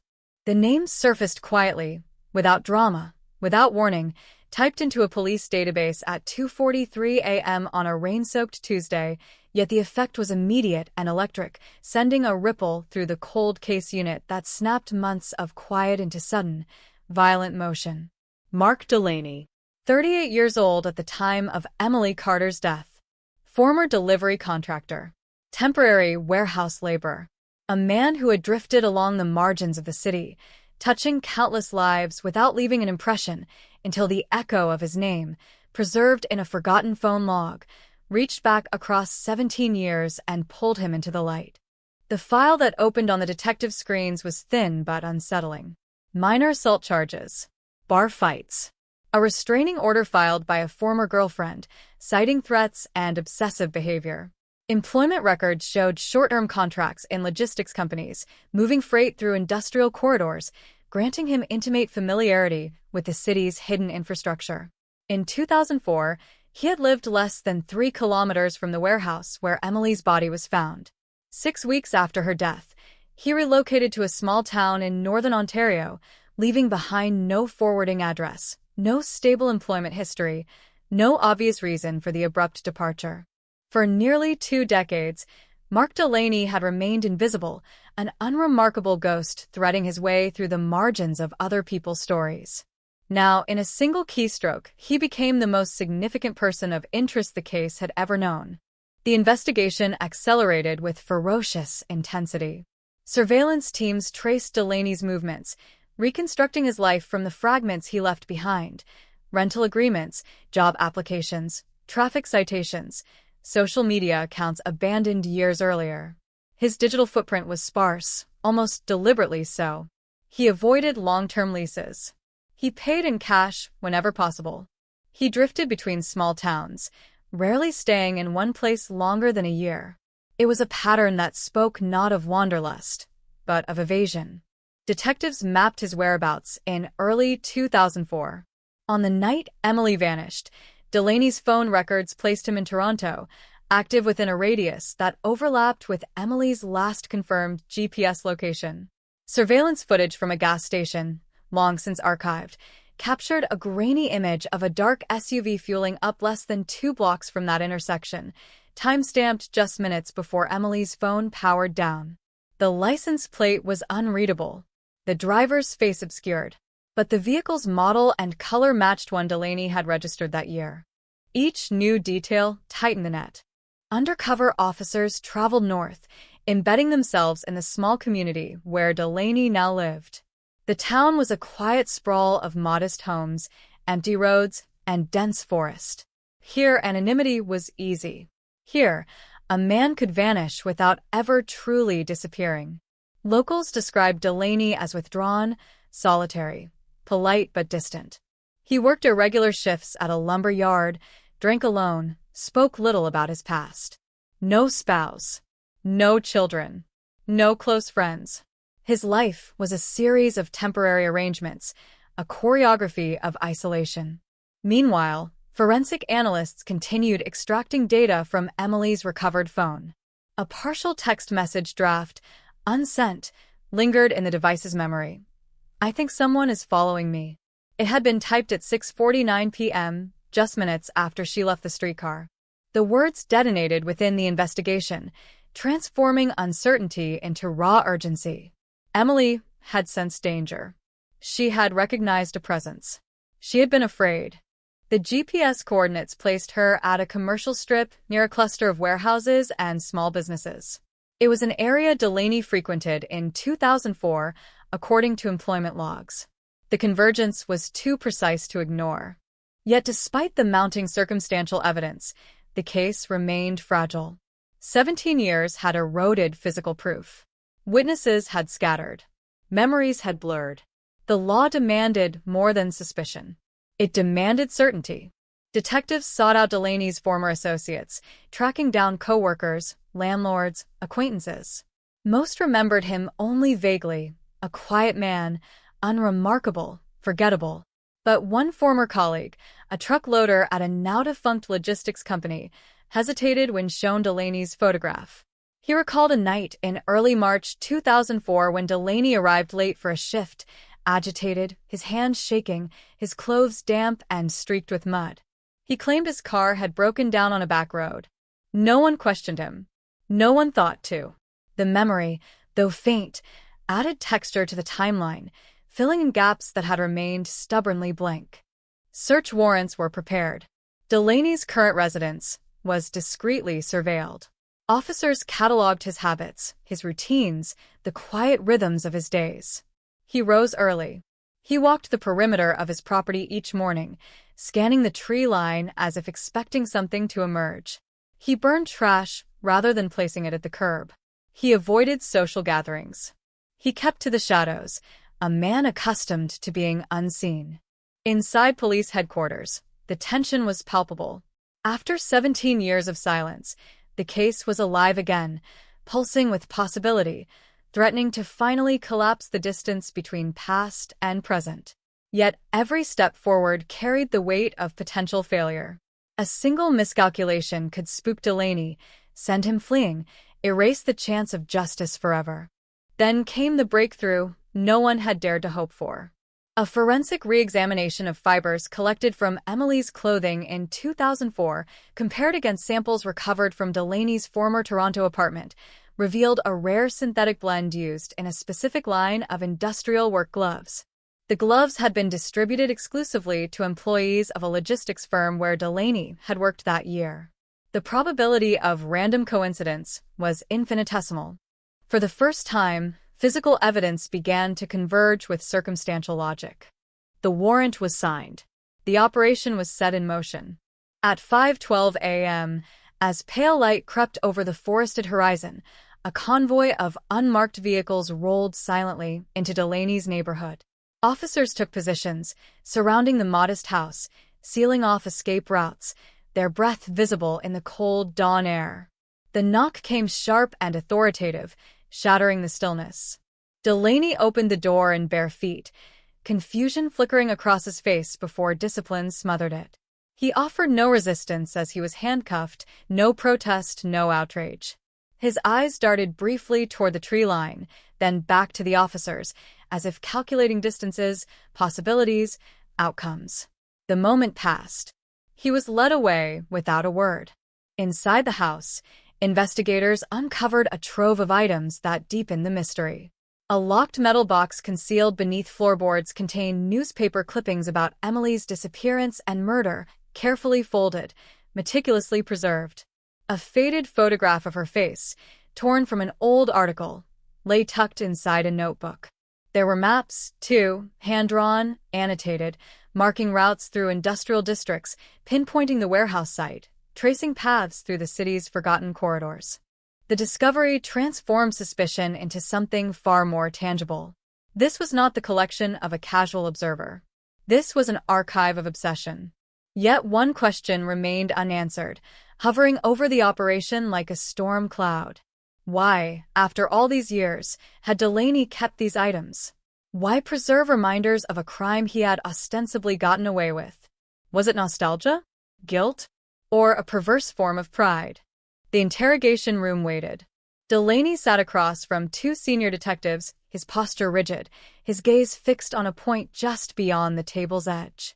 The room was silent except for the faint hum of fluorescent lights. They began slowly, methodically, building a bridge between the man he was and the crime he had buried. They spoke of Emily, of the night she vanished, of the warehouse, of the phone, of the fibers, of the gloves. At first, he denied everything, his voice steady, his expression blank. He claimed no memory of Emily, no connection to her life or death. But the evidence accumulated, piece by piece, each revelation tightening the space around him. His breathing quickened, his jaw clenched, the mask began to fracture. Then they showed him the photograph recovered from his floorboards. For a fraction of a second, something shifted behind his eyes. A flicker, recognition, fear. The room held its breath. 17 years of silence pressed against that single moment, demanding release. And as the hours stretched on, as the questions cut deeper, as the walls closed in, the story Delaney had locked away began to tremble, poised on the edge of collapse, waiting for the smallest crack to spill into the light. The room was too bright, the air too still, the silence thick enough to taste. Mark Delaney sat motionless beneath the unforgiving glare of fluorescent lights, his hands folded tightly in front of him, knuckles pale, jaw set, eyes fixed on the scarred metal surface of the interrogation table. Across from him, two detectives waited, letting the tension stretch, allowing the quiet to do its work. In that suspended moment, 17 years of buried memory pressed against the walls of his mind, searching for a way out. They did not rush him. They had learned long ago that silence unsettles more than accusation. They let the seconds accumulate, let the hum of the lights and the distant murmur of voices in the hallway gnaw at his composure. Finally, one detective slid the photograph forward, the edges worn, the ink slightly faded. Emily's face stared back, frozen in time, a bright smile captured before everything unraveled. Delaney's eyes flickered. Just once. But it was enough. "You kept this," the detective said softly. "Why?" Delaney swallowed. His throat tightened, betraying the effort it took to remain composed. "I don't know what you're talking about," he murmured, the words rehearsed, mechanical, fragile. They shifted tactics, unfolding the evidence slowly, methodically, layer by layer, forcing him to confront the impossibility of denial. The recovered phone. The GPS coordinates, the fibers, the gloves, the maps. Each revelation landed like a measured blow, not intended to knock him down, but to erode the foundation beneath his feet. His breathing grew shallow. His gaze darted toward the corners of the room, as if searching for exits that no longer existed. Hours passed. Coffee went cold. Notebooks filled. Delaney's story changed subtly, almost imperceptibly, each adjustment an attempt to sidestep the tightening noose. He claimed he had found the phone. He said he had kept the photograph out of curiosity. He suggested coincidence, chance, misunderstanding. But coincidence does not draw maps. Curiosity does not bury clippings beneath floorboards. The logic of his defenses collapsed under its own weight. Then came the final pivot. The detective leaned forward, lowering his voice. "She knew," he said. "That night, she typed it out. She was afraid. She thought someone was following her." Delaney's lips parted, a breath hitching in his chest before he could stop it. The words struck deeper than any accusation, piercing the armor of practiced denial. For a moment, his face contorted, as if warring impulses were tearing him apart from the inside. When he spoke again, his voice was barely audible. She shouldn't have turned around. The room froze. No one moved. No one breathed. The words hung suspended, fragile, irreversible. She saw me, he continued, his voice trembling now, the dam finally breaking. I was just watching. I didn't mean I just wanted to talk to her. But she panicked. She ran. I followed. Everything happened too fast. 17 years of silence collapsed into that confession, spilling outward in fragmented bursts, disjointed and raw. Delaney described spotting Emily on the streetcar, noticing her alone, distracted, unaware. He told of the sudden, irrational certainty that he needed to speak to her, to connect, to make himself known. He admitted to following her as she walked, his presence hovering just beyond her peripheral vision, feeding her unease. She kept looking back, he whispered. Her hands were shaking. I thought if I just explained, she'd calm down. But when Emily quickened her pace, fear overtaking reason, his own anxiety detonated into something far more dangerous.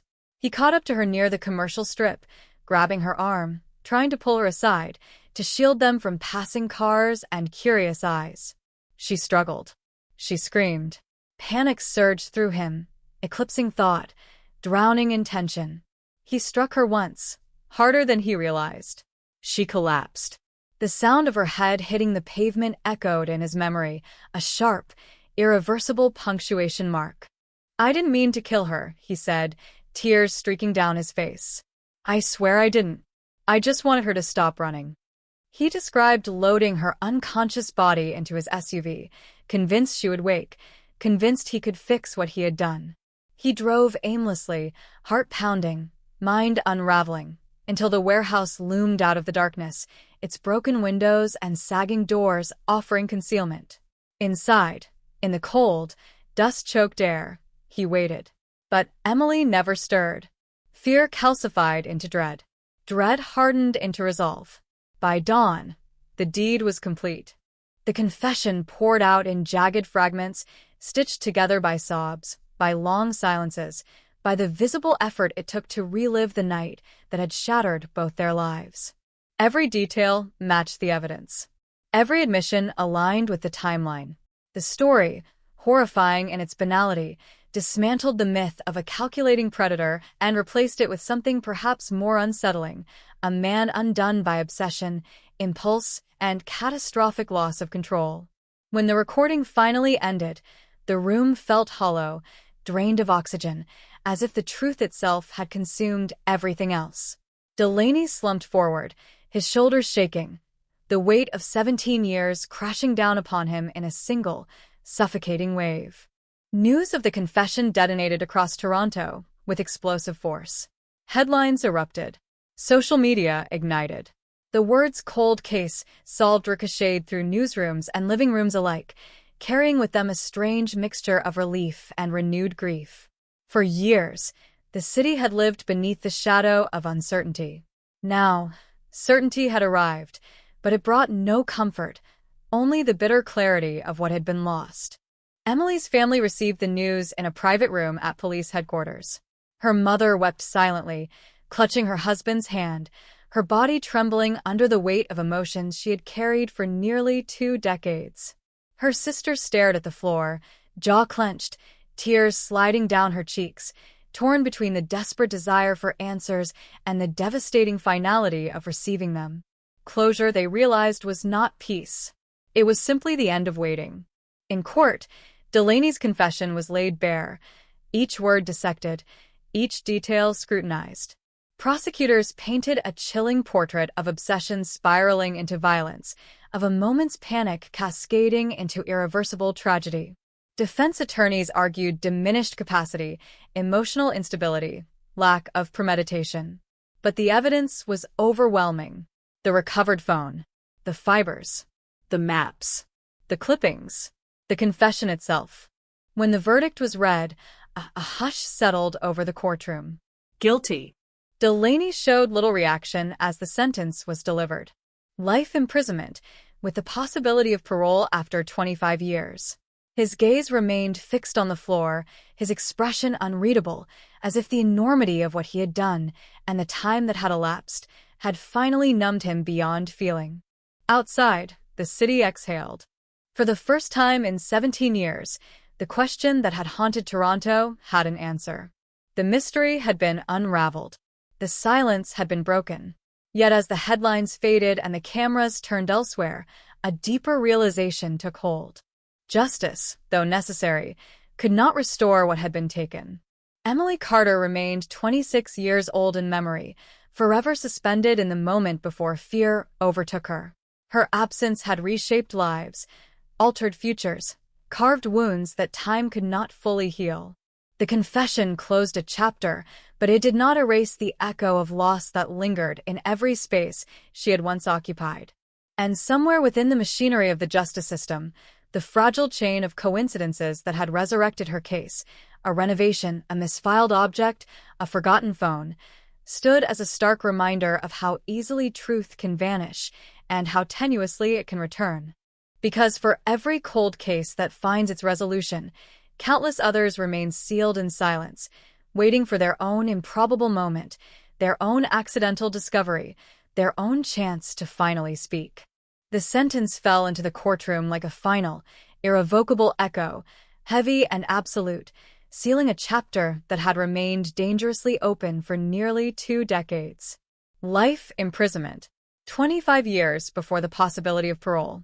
The words reverberated through the air, not as triumph, not as relief, but as a solemn acknowledgement that some wounds, once inflicted, never truly close. Mark Delaney was led away in silence, the chain of custody replacing the fragile thread of freedom, his figure receding down a narrow corridor until it vanished completely, swallowed by institutional walls designed to erase individuality. But for those left behind, for Emily's family, for the detectives who had carried her case like a private burden, the ending felt strangely incomplete. Outside, reporters clustered behind barricades, microphones thrust forward, voices overlapping in a chaotic chorus, hungry for reaction, for emotion, for a fragment of meaning they could distill into headlines. Cold case solved. 17-year mystery ended. Justice served. The phrases rolled easily off the tongue, polished, definitive, but none of them captured the complicated aftermath that settled over everyone involved. Closure, the word so often invoked, remained elusive, a concept that seemed to recede the closer one tried to approach it.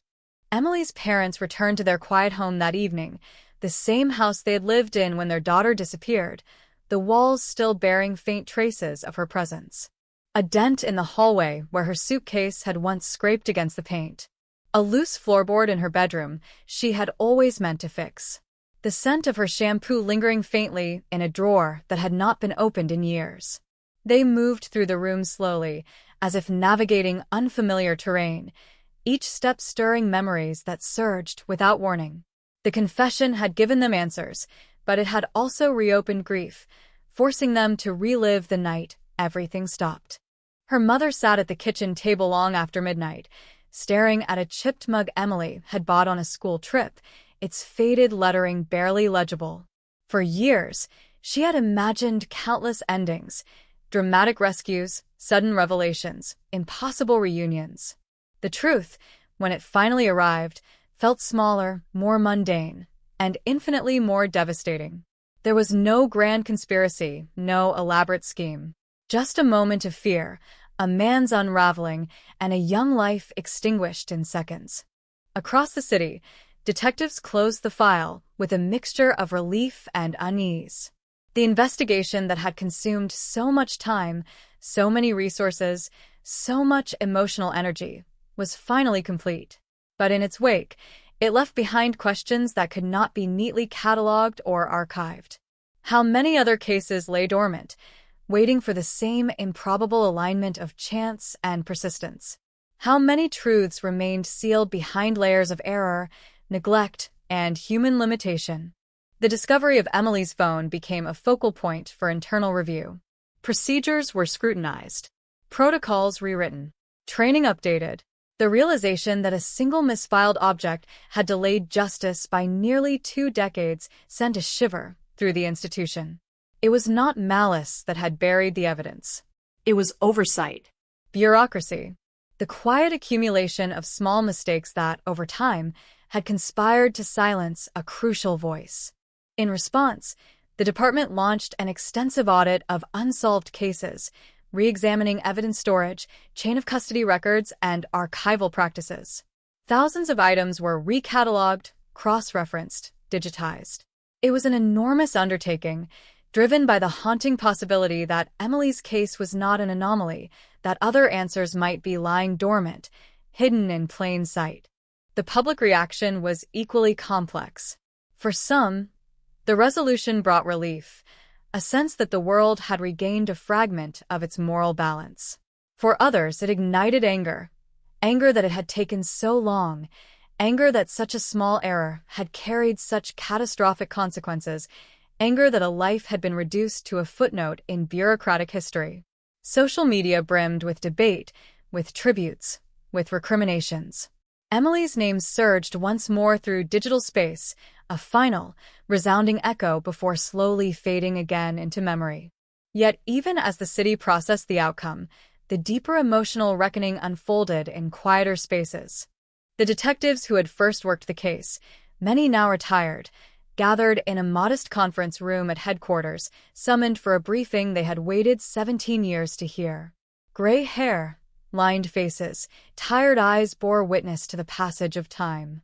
Some had carried guilt, convinced they had missed something vital. Others had wrestled with anger, frustration, the relentless sense of unfinished business. As the details of Delaney's confession were recounted, silence filled the room, thick with unspoken emotion. One veteran investigator stared at the floor, his jaw clenched, fists tightening in his lap. "We were so close," he murmured. "And we never even knew it." For him, and for many others, the resolution brought not peace, but a renewed awareness of the fragility of certainty. The idea that truth could hinge on something as trivial as a mislabeled box or a forgotten locker number was deeply unsettling. It forced a reckoning with the uncomfortable reality that justice, often idealized as precise and inevitable, is in fact vulnerable, contingent, dependent on human vigilance that is, by nature, imperfect. In the weeks that followed, Emily's family received thousands of messages from strangers, letters, emails, handwritten notes slipped beneath their door. Some shared stories of personal loss. Others expressed gratitude for the closure the case had brought to the community. Many simply offered condolences, a small attempt to bridge the distance between private grief and public tragedy. The sheer volume of response overwhelmed them, a reminder that their daughter's life, though cut short, had touched far beyond the boundaries of their own home. They established a small foundation in Emily's name, dedicated to supporting families of missing persons and advocating for improvements in evidence management. It was a way to transform pain into purpose, to ensure that the accident that had delayed their own answers might help prevent similar suffering in the future. The foundation grew quietly, fueled by donations and volunteer efforts, becoming a modest but meaningful force for change. And yet, despite these gestures toward healing, the emotional aftermath remained jagged, unpredictable. There were days when the knowledge of what had happened felt grounding, anchoring their grief in tangible reality. And there were nights when the images conjured by Delaney's confession, Emily's fear, her final moments, the warehouse's suffocating darkness, rose unbidden, invading sleep, refusing to be banished. In his prison cell, Delaney faced a different reckoning. The anonymity he had cultivated for so long evaporated under the relentless gaze of incarceration. His story spread quickly among inmates, marking him, isolating him. He spent his days in rigid routine, his nights haunted by memories he could no longer outrun. The confession that had freed him from years of secrecy had also stripped away the fragile scaffolding of denial that had supported his sanity. Now, there was nothing left to hide behind. Psychological evaluations painted a portrait of a man consumed by remorse, yet unable to fully comprehend the magnitude of his actions. His obsession with Emily, once carefully compartmentalized, now dominated his internal landscape, replaying endlessly, a loop of regret and self-recrimination. But remorse, however sincere, could not rewrite the past. It could only underscore its permanence. As the seasons turned, as headlines shifted and public attention drifted elsewhere, the story of Emily Carter settled into its final form, a narrative of loss, error, persistence, and accidental redemption. It became a case study, a cautionary tale, a reminder of the thin lines separating resolution from oblivion. But beneath these broader implications, the core truth remained stark and unyielding. A young woman had been taken, her life extinguished by a moment of fear and violence, her absence reverberating through countless lives. The city of Toronto continued its relentless motion, streets filling with traffic, subways humming beneath concrete, towers rising against shifting skies. New residents arrived, unaware of the tragedy that had once unfolded in familiar corridors. Time pressed forward, indifferent, unstoppable. Yet in quiet corners, in family gatherings, in the hushed reverence of memory, Emily's presence endured, a reminder that every face in a crowd carries a story, and that some stories, once broken, echo forever. And as the case file was finally sealed, its pages thick with 17 years of questions and a single, devastating answer, it left behind a lingering whisper, a caution etched into the collective conscience of a city. Never assume that silence means nothing is waiting to be heard. In the months that followed the verdict, the world seemed to exhale and then forget, as it always does, shifting its attention to fresher tragedies, newer scandals, more immediate fears.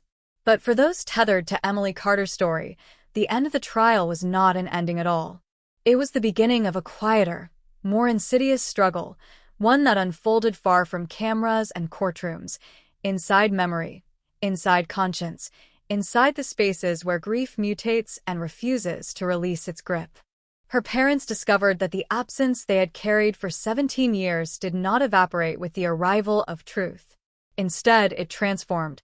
The long, aching uncertainty that had once fueled their hope gave way to something heavier, more final. Now they knew. And knowing meant there would be no miracle, no sudden phone call, no impossible reunion. The future they had subconsciously protected in fragments collapsed entirely, leaving behind a stillness that felt both merciful and unbearable. Her mother began waking at dawn, sitting in silence at the kitchen table, watching pale light spill across the floor, tracing patterns that reminded her of Emily's childhood mornings. There were days she spoke aloud, addressing an empty chair, recounting ordinary details as if her daughter might somehow hear them. The weather, a neighbor's new dog, the taste of apples that reminded her of old school lunches. Each word became a fragile bridge between what had been and what would never return. Her father immersed himself in routine, tending the garden, repairing old furniture, polishing tools that no longer required attention. Movement became his refuge, motion a shield against reflection. But in the stillness of night, the confession replayed relentlessly in his mind, each detail carving deeper into the landscape of his grief. He wrestled with fury, with helplessness, with the corrosive knowledge that a random encounter, a fleeting moment of obsession, had stolen a life that should have stretched decades into the future. Emily's sister struggled in different ways. The finality of the truth forced her to confront the shape of a life lived in waiting. She realized that nearly half her adulthood had unfolded under the shadow of an unresolved mystery, every major decision subtly influenced by the hope that one day, somehow, everything might make sense. Now, that hope had been replaced by a story she could not rewrite. She sought therapy, searching for a language capable of holding pain without being consumed by it, learning to exist in a world that no longer offered the illusion of restoration. Across the city, the ripple effects of the case continued to spread. Universities invited detectives to speak about the investigation, dissecting the timeline, the failures, the improbable chain of events that had led to resolution. Students listened in stunned silence as they realized how fragile the boundary between justice and oblivion truly was. One forgotten item, one misfiled box, one overlooked code, and the truth could remain buried indefinitely. Police departments across the country began re-examining their own cold cases, combing through archives, digitizing evidence, reopening files that had not been touched in decades. In several cities, long-dormant investigations flickered back to life, propelled by the unsettling possibility that answers might be waiting, trapped not by malice, but by neglect. Emily's story became a catalyst, her name invoked whenever someone questioned the value of revisiting old evidence, whenever budget constraints threatened to silence the past. Yet not all consequences were institutional. In the small northern town where Mark Delaney had lived, the revelation of his identity detonated like a shockwave. Neighbors who had once exchanged polite greetings now revisited every interaction, replaying conversations, searching for warning signs they had missed. Parents warned their children. Local businesses scrutinized unfamiliar faces.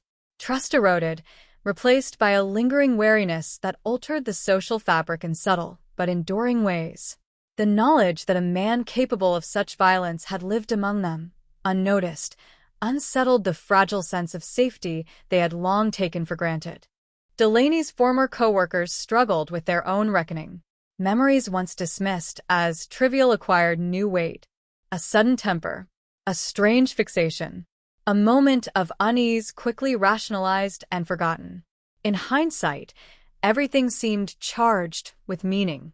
Guilt surfaced unbidden, the insistent whisper that perhaps someone could have seen, could have spoken, could have intervened. But regret offered no redemption, only the slow ache of retrospective clarity. Inside prison, Delaney receded into isolation. He declined interviews. He refused visitors. He spent hours staring at blank walls, replaying the night that had defined him, interrogating his own motives, searching for a logic that might make sense of irreversible devastation. Psychologists noted cycles of remorse and emotional numbness, a pendulum swinging between anguish and detachment. In rare moments of candor, he admitted that the most unbearable realization was not the loss of his freedom, but the permanence of Emily's absence, the knowledge that nothing he did could ever restore what he had destroyed. "I thought I could live with it," he once whispered during an evaluation. "I thought time would make it smaller." Time, however, had done the opposite. It had magnified the weight of his actions, stretching their consequences across years, embedding them into the lives of strangers, shaping futures he would never witness. For the detectives, the case lingered long after the file was sealed. Some found themselves revisiting old habits, triple-checking evidence logs, verifying storage protocols, haunted by the awareness of how easily truth can slip through the smallest cracks. Others experienced a quieter reckoning, grappling with the emotional residue of carrying another person's tragedy for so long. They spoke of dreams in which Emily appeared, walking through snow, turning just out of reach, her face blurred, her voice swallowed by wind. One investigator, nearing retirement, returned to the warehouse district on a solitary evening, standing at the edge of the now-transformed site, watching lights shimmer across new apartment windows. He imagined the city as it had been in 2004, darker, rougher, less forgiving. He wondered how many lives brushed against one another every day, how many silent intersections shaped destinies without warning. The thought unsettled him. It always would. As the years continued their inexorable march, Emily Carter's name slowly receded from headlines, her story folding back into the quiet archive of collective memory. But in subtle ways, her presence endured. In training manuals, in policy reforms, in whispered cautionary tales shared among new recruits, in the foundation that bore her name, offering guidance to families suspended in the same cruel limbo her own had once inhabited. And in private moments, when the world stilled and reflection took hold, her absence lingered as a reminder of the randomness of catastrophe, the fragility of safety, the unpredictable convergence of lives that can alter everything in an instant. Because the truth, once revealed, does not simply conclude a story. It reverberates, It reshapes. It forces those who encounter it to confront the precarious architecture of ordinary existence. Somewhere in Toronto, a woman boards a streetcar after work, her coat pulled tight against the cold. A man waits at a crosswalk, eyes fixed on the changing light. Their lives intersect only briefly, two trajectories brushing before diverging forever. Nothing extraordinary occurs. No tragedy unfolds. But the possibility lingers, invisible, unspoken, embedded in the fabric of the moment. And it is within that fragile margin, that narrow space between routine and disaster, that Emily Carter's story continues to whisper. A reminder that behind every ordinary evening lies the potential for irreversible change, and that the difference between silence and revelation can be as small as a forgotten phone, a misfiled record, or a single, accidental discovery. Years drifted forward, softening the sharp edges of memory without ever erasing its outline, and Emily Carter's story settled into a strange dual existence, both finished and unfinished, both resolved and endlessly echoing. The case had been closed, the confession recorded, the verdict delivered, yet its aftershocks continued to ripple outward, subtle and persistent, reshaping lives in ways no headline could ever fully capture. In quiet corners of Toronto, the places that had once been central to the investigation slowly shed their notoriety. The streetcar route Emily had taken became just another line on a transit map, its cars filled with commuters absorbed in their phones, unaware of the history embedded in their routine journeys.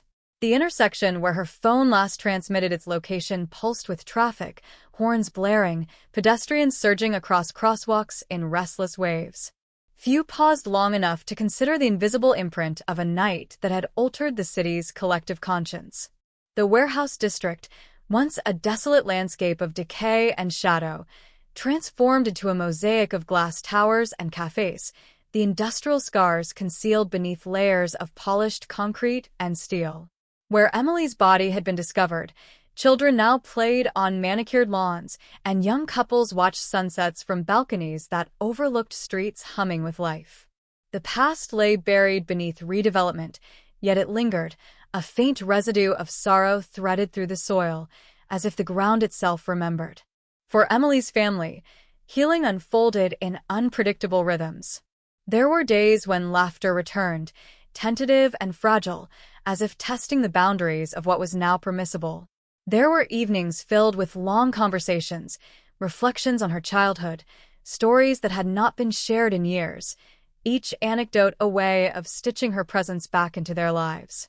And there were nights when grief surged without warning, overwhelming in its intensity, a reminder that resolution does not equate to restoration.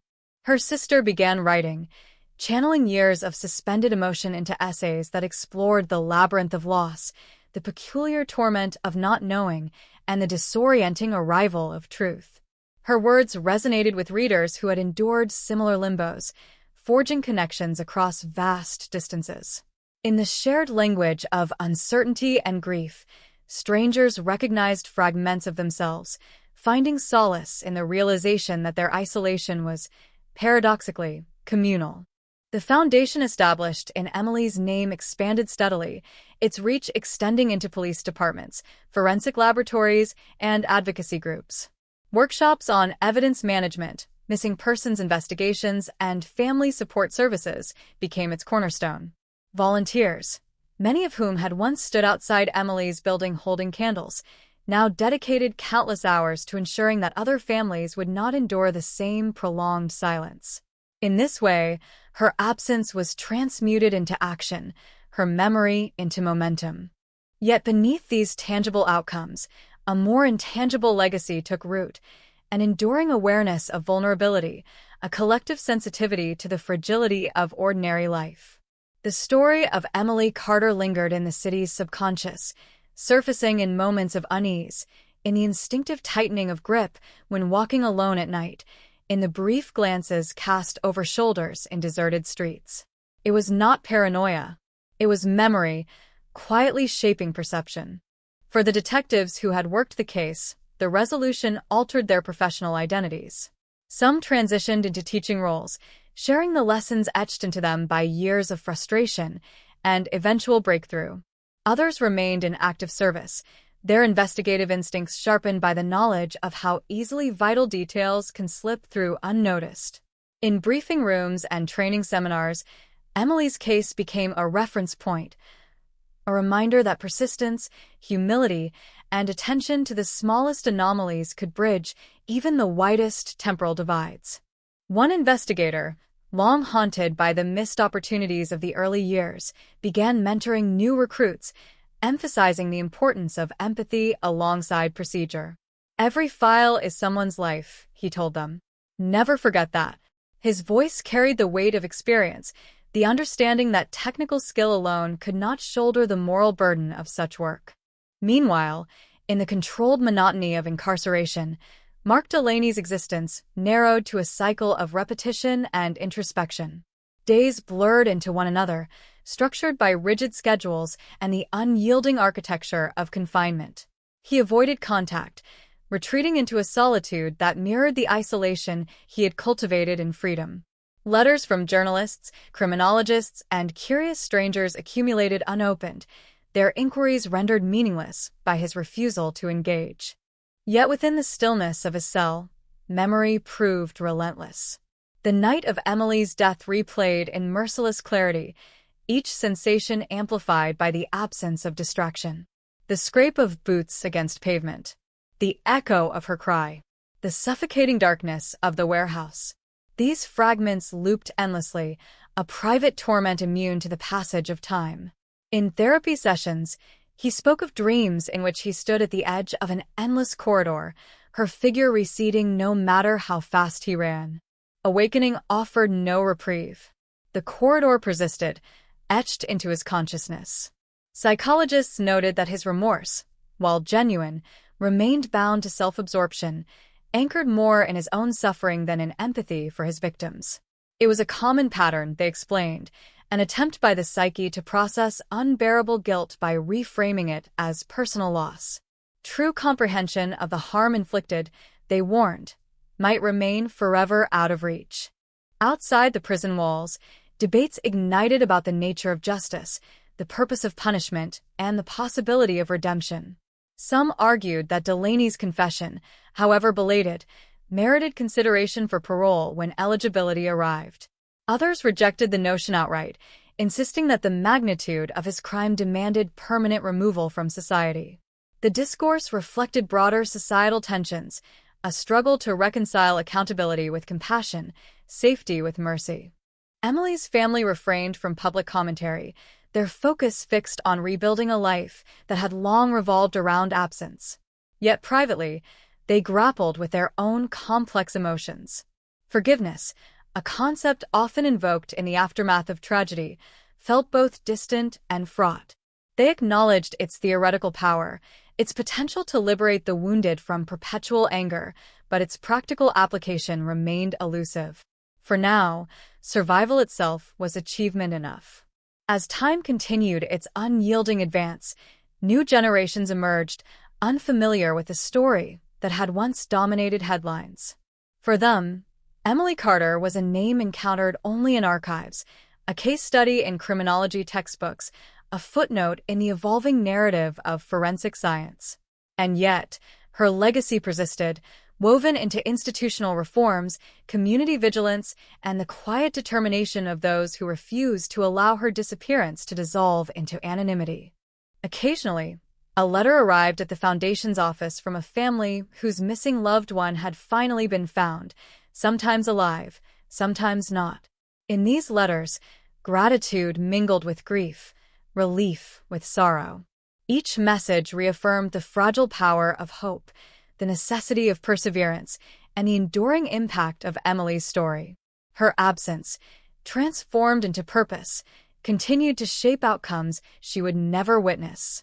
In reflective moments, her sister contemplated the strange alchemy that had turned an accident, a misfiled phone, a forgotten locker, into the catalyst for truth. The randomness of it unsettled her, challenging the comforting belief that justice follows intention and effort alone. Instead, The case suggested a universe governed as much by chance as by design, where outcomes hinge on unpredictable convergences, where meaning emerges from chaos and fragile, fleeting alignments. This realization did not diminish the value of human striving. It deepened it. It underscored the imperative to act, to search, to question, even in the face of overwhelming uncertainty. For within that uncertainty lay the possibility of revelation, however improbable. On certain evenings, as dusk settled over Toronto, her family gathered in the backyard, lighting a single candle in Emily's memory. The ritual was simple, unadorned, yet profoundly intimate. They spoke her name aloud, sharing stories, laughter, and tears, allowing her presence to briefly reclaim the space. The flame flickered in the twilight, a fragile testament to endurance, illuminating faces etched with both sorrow and resilience. In these moments, the vast machinery of investigation, trial, and public discourse receded, leaving behind only the essential truth. A young woman had lived, had loved, had dreamed, and had been taken. And in remembering her, in honoring her story, those left behind reclaimed a measure of agency, transforming loss into remembrance, silence into narrative. The city, too, bore the imprint of her story, though often unconsciously. It manifested in subtle shifts, improved lighting in industrial zones, expanded surveillance coverage, community watch initiatives, educational campaigns on personal safety. Each measure, however modest, represented an acknowledgement of vulnerability, a collective attempt to guard against repetition. Yet even as safeguards multiplied, the fundamental uncertainty of human existence remained. No system, no protocol, no technology could fully eliminate risk. The story of Emily Carter stood as a testament to that reality, a reminder that safety is not an absolute, but a fragile balance maintained through vigilance, empathy, and shared responsibility. And so her story continued, not as a closed chapter, but as an enduring presence, a quiet undercurrent flowing beneath the surface of everyday life. In the footsteps of commuters, in the glow of streetlights, in the hum of distant traffic, her memory persisted, urging attentiveness, compassion, and resolve. Because within every ordinary moment lies the potential for profound consequence, and within every life, the capacity to leave an indelible mark, even in absence. And as long as her name was spoken, her story retold, her legacy enacted through purposeful action, Emily Carter would remain, not merely as a victim of a cold case, but as a catalyst for awareness, change, and enduring human connection. That night, the city seemed to hold its breath. Inside the forensic laboratory of the police department, pale fluorescent lights reflected off rows of advanced DNA analysis machines. Dry electronic beeps echoed steadily through the sterile room, sounding like the heartbeat of something unseen, something that had been dormant for nearly 3 decades, now slowly awakening. The DNA sample extracted from the blood-stained fabric, evidence forgotten for 27 years, was running through the national database. On the screen, endless sequences of numbers and genetic codes scrolled past, being sorted, analyzed, compared. No one spoke. The investigators stood in a silent arc behind the technician, their eyes locked onto every flicker, every line of data. They all knew one single match could rewrite the entire history of this case. Then, a sharp, higher-pitched beep cut through the silence. On the screen, a message appeared. Match found. Identical profile. The air froze. The technician swallowed hard before speaking. There is a match probability, 99.9998%. No chairs. No sighs of relief. Because everyone in that room understood, behind that number lay a truth powerful enough to shake the entire city. A name from the shadows. The database returned a name. Daniel Harper. Male. Age, 52. Criminal record, none. Occupation, electrical maintenance technician for office buildings. Marital status, married, 2 children. Current address, a quiet suburban neighborhood, less than 18 kilometers from the original crime scene. When Daniel's profile filled the screen, the room fell into stunned silence. No criminal history. No reports of violence. No warning signs. A model citizen, steady job, paid taxes, friendly neighbors, a devoted father. But DNA does not lie. And what it had just revealed was a killer who had escaped justice for nearly 30 years. "Are we certain?" one detective whispered. The technician nodded, voice trembling slightly. "The match is absolute. There's no mistake." A heavy stillness settled over the room. This was not just a breakthrough. This was an earthquake. A perfectly constructed life. Daniel Harper's life was dismantled page by page. For 3 decades, he had lived a life many would envy. Marriage. A home. Children. Every morning, he drove his kids to school. Every afternoon, he trimmed the lawn and watered the flowers. Weekends meant grocery shopping, backyard barbecues, family baseball games. No one in the neighborhood suspected the quiet, reserved man of any darkness. But as investigators dug deeper, unsettling details surfaced. In late 1997, only months after the murder, Daniel abruptly quit his job at a mechanical workshop where he had worked for 4 years. No explanation. No notice. He then moved repeatedly over the next 2 years. 3 different states. New phone numbers. Cut ties with nearly everyone from his past. As if he were running. But with no suspect in the original case, no one had ever looked twice at him. Until now. The silent arrest. Daniel Harper's arrest was planned in total secrecy. Not a single leak. Not a single warning. Police understood. A man who had evaded justice for 27 years would not surrender easily. 4:47 a.m. The suburban streets lay silent beneath a thin layer of mist. Streetlights cast long, pale shadows across empty sidewalks. 3 unmarked police vehicles rolled quietly into the neighborhood. The tactical unit swiftly surrounded the house at number 214. A 2-story white home. Wooden fence. Daisy flowers lining the front yard. One team covered the back. Another approached the front door. A sniper team positioned themselves on the rooftop across the street. Tension thick in the air. One mistake and everything could spiral into chaos. The commander raised his hand. 3, 2, 1. Crash. The door exploded inward. "Police. Get down."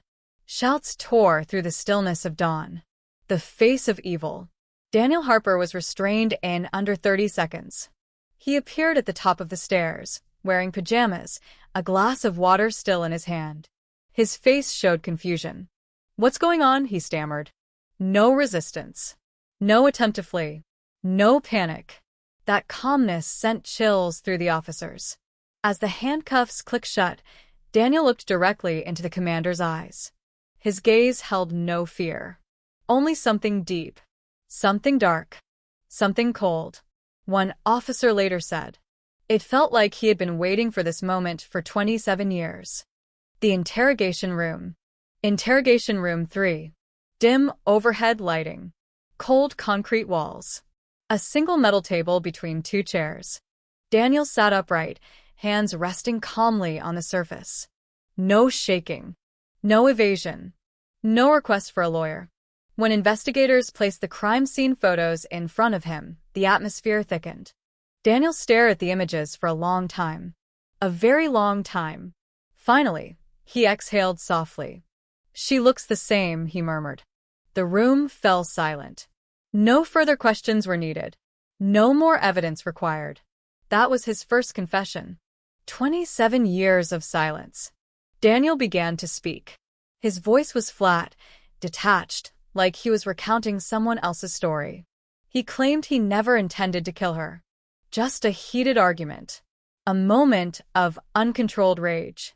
A split second where reason vanished. But once blood had been spilled, fear took over. He cleaned the scene. Changed his clothes. Disposed of the knife. Left the city before sunrise. From that moment on, he lived in 2 parallel worlds.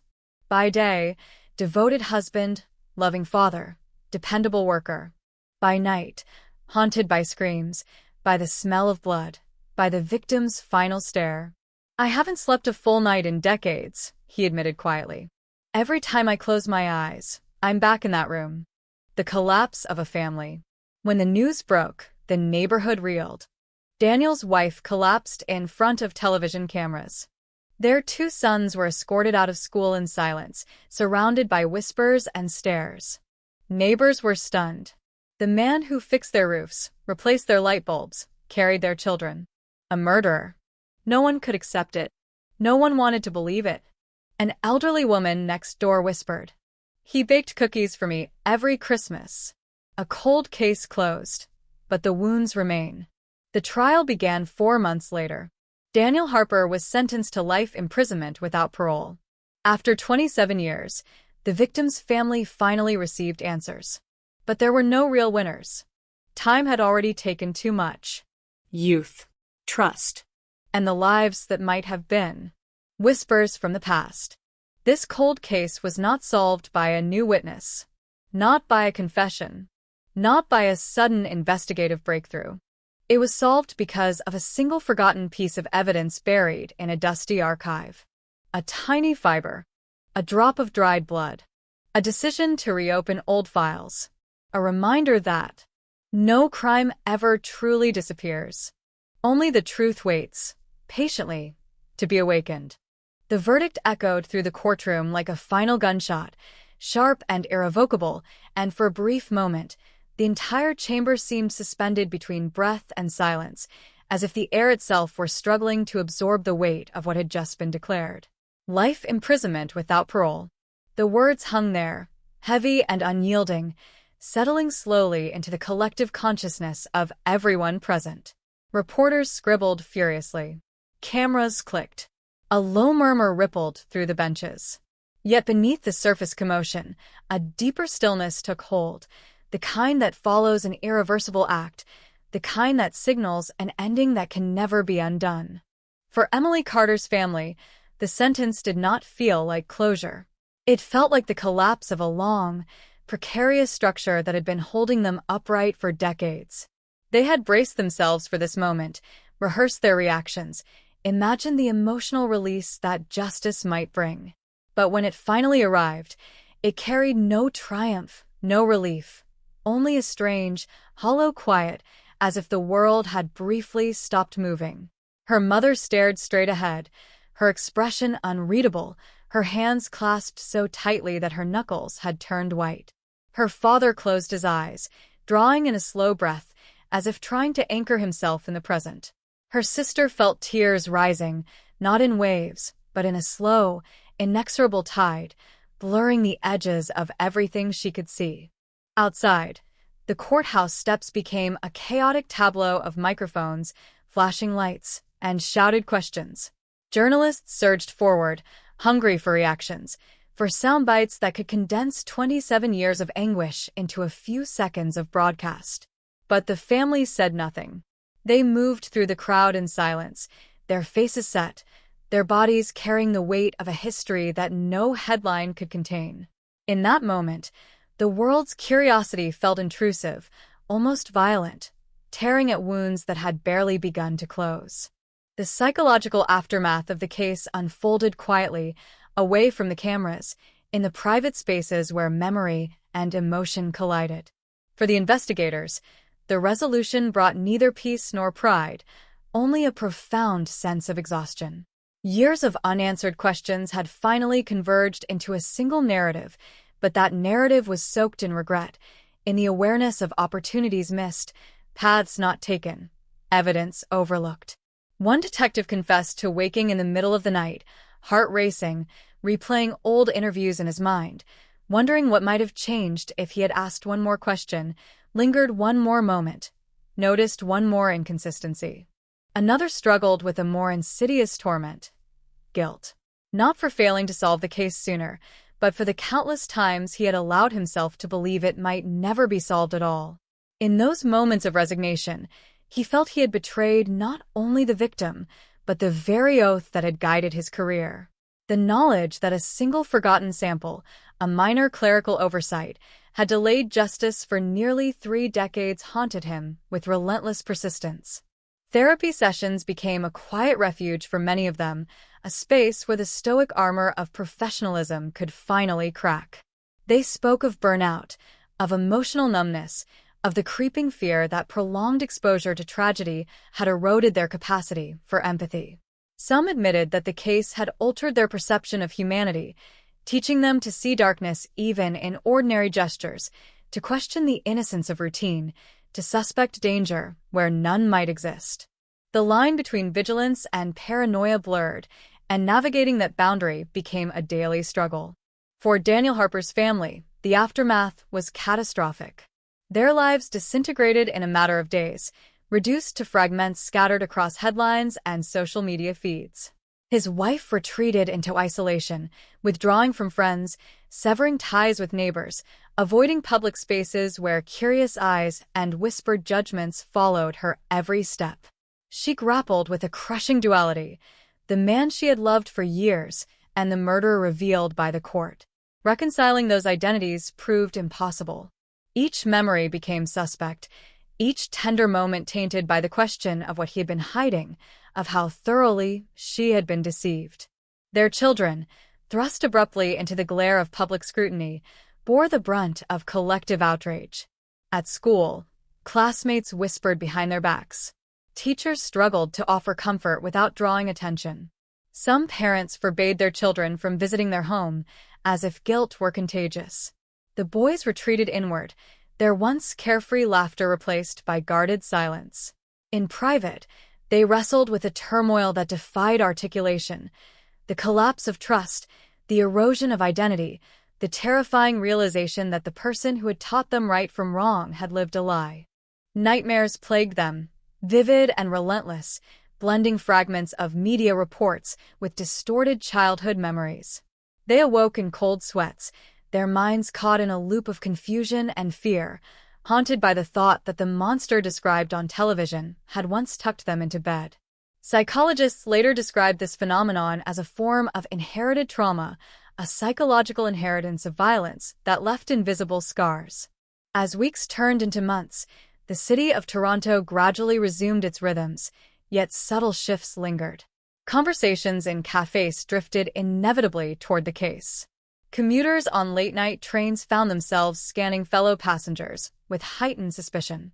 Parents tightened their rules, curfews became stricter, and community patrols expanded. The collective psyche had been altered, reshaped by the knowledge that horror could reside undetected within the most familiar faces. In academic circles, the case sparked intense debate.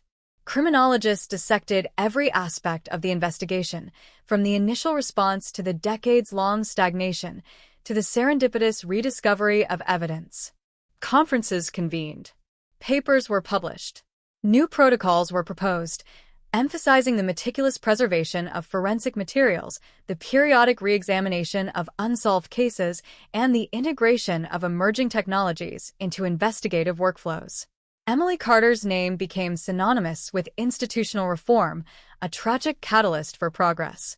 Yet, even as systems evolved, the emotional residue of the case resisted resolution. For Emily's family, anniversaries remained excruciating milestones.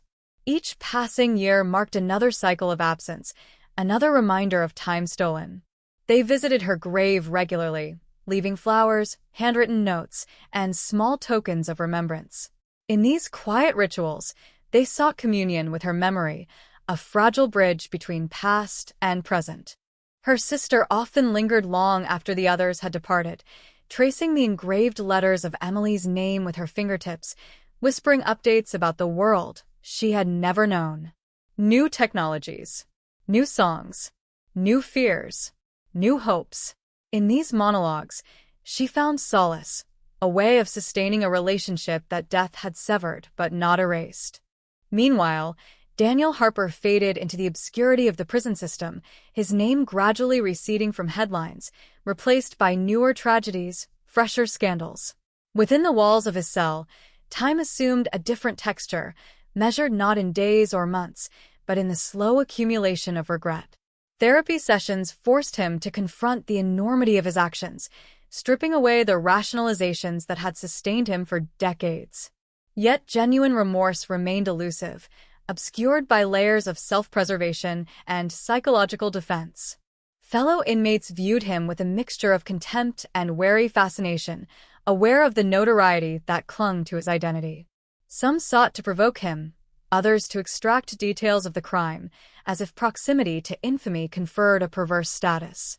He avoided these encounters, retreating into a solitude that mirrored the isolation he had cultivated in freedom. In his rare moments of candor, he admitted that the silence of his cell felt heavier than any accusation, that the absence of distraction forced him to confront memories he had spent a lifetime suppressing. Beyond individual lives, the case left an indelible imprint on the collective narrative of crime and justice. It challenged assumptions about the predictability of violence, the reliability of appearances, the permanence of concealment. It underscored the unsettling truth that evil does not always announce itself, that it can coexist seamlessly with normalcy, camouflaged by routine and social conformity. This realization permeated public discourse, fueling philosophical debates about human nature, morality, and the limits of understanding. Was Daniel Harper an anomaly, a singular aberration? Or was he a manifestation of a latent capacity that resided, however faintly, within all individuals? The question unsettled those who dared to contemplate it, destabilizing comforting binaries of good and evil. In the months following the trial, a series of anonymous letters began arriving at the police department. Their authors, unidentified and untraceable, claimed to possess knowledge of unsolved crimes, hinted at buried secrets, suggested hidden connections. Most were dismissed as hoaxes, the inevitable byproducts of heightened public attention. Yet each one demanded careful evaluation, a reminder that the shadows of the past remained densely populated. Detectives, now acutely aware of the perils of complacency, approached these communications with renewed vigilance. Every detail was scrutinized, every claim investigated, no matter how implausible. The case of Emily Carter had taught them that the improbable sometimes held the key to truth, that dismissal could be the greatest obstacle of all. And so the legacy of the cold case persisted, not as a concluded chapter, but as an ongoing influence shaping practices, perceptions, and priorities. It lingered in training manuals, in academic curricula, in the quiet resolve of investigators determined not to repeat past mistakes. It lived on in community initiatives, in the cautious glances exchanged on dimly lit streets, in the collective commitment to vigilance. Yet for those most intimately affected, the legacy was deeply personal, etched into the fabric of daily existence. It was present in the empty chair at family gatherings, in the unanswered phone calls, in the birthdays celebrated in absentia. It was a constant, unspoken companion, a shadow that lengthened and contracted with the passage of time, but never fully receded. In the end, the case offered no simple lessons, no comforting resolutions. It revealed a world governed by uncertainty, shaped by chance, and haunted by the consequences of human frailty. It affirmed that justice, when it arrives, is often imperfect, delayed, and incomplete. And it reminded all who followed its trajectory that behind every headline, every statistic, every court ruling, lies a human story of profound complexity, pain, and resilience. As the echoes of the trial gradually faded, a quiet question lingered in the collective consciousness, unresolved and perhaps unresolvable. How many other truths remained hidden, waiting in the darkness for a moment of accidental discovery, for a single overlooked detail to bring them into the light? The answer, like the shadows that enveloped the past, remained unknown. And in that uncertainty, the cold case continued to breathe. Silence returned slowly, like a tide retreating from a shattered shore, leaving behind fragments of memory scattered across the landscape of a city that would never be quite the same. The story of Emily Carter had burned itself into Toronto's collective consciousness, not as a single moment of horror, but as a prolonged ache that stretched across nearly 3 decades, a wound that had refused to close until truth finally forced it open. In the months after the trial, the pace of life resumed its familiar rhythm, but beneath that rhythm lingered a persistent unease, a heightened awareness that altered the way people moved through their days. Streets once taken for granted now seemed charged with hidden histories. Ordinary doorways suggested unseen narratives. The simplest interactions carried faint echoes of suspicion, as though every stranger might conceal a secret life, every neighbor might harbor an unknowable past. The case had not only exposed a murderer, it had reshaped perception itself.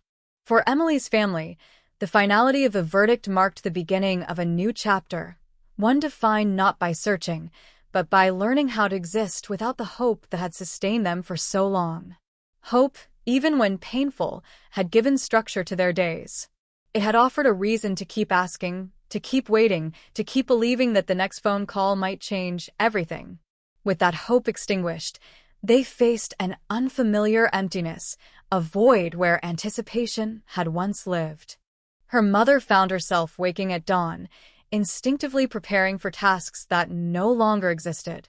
For years, mornings had begun with calls to investigators, emails to advocacy groups, scans of news feeds for any mention of similar cases. Now, there was nothing to monitor, no updates to pursue.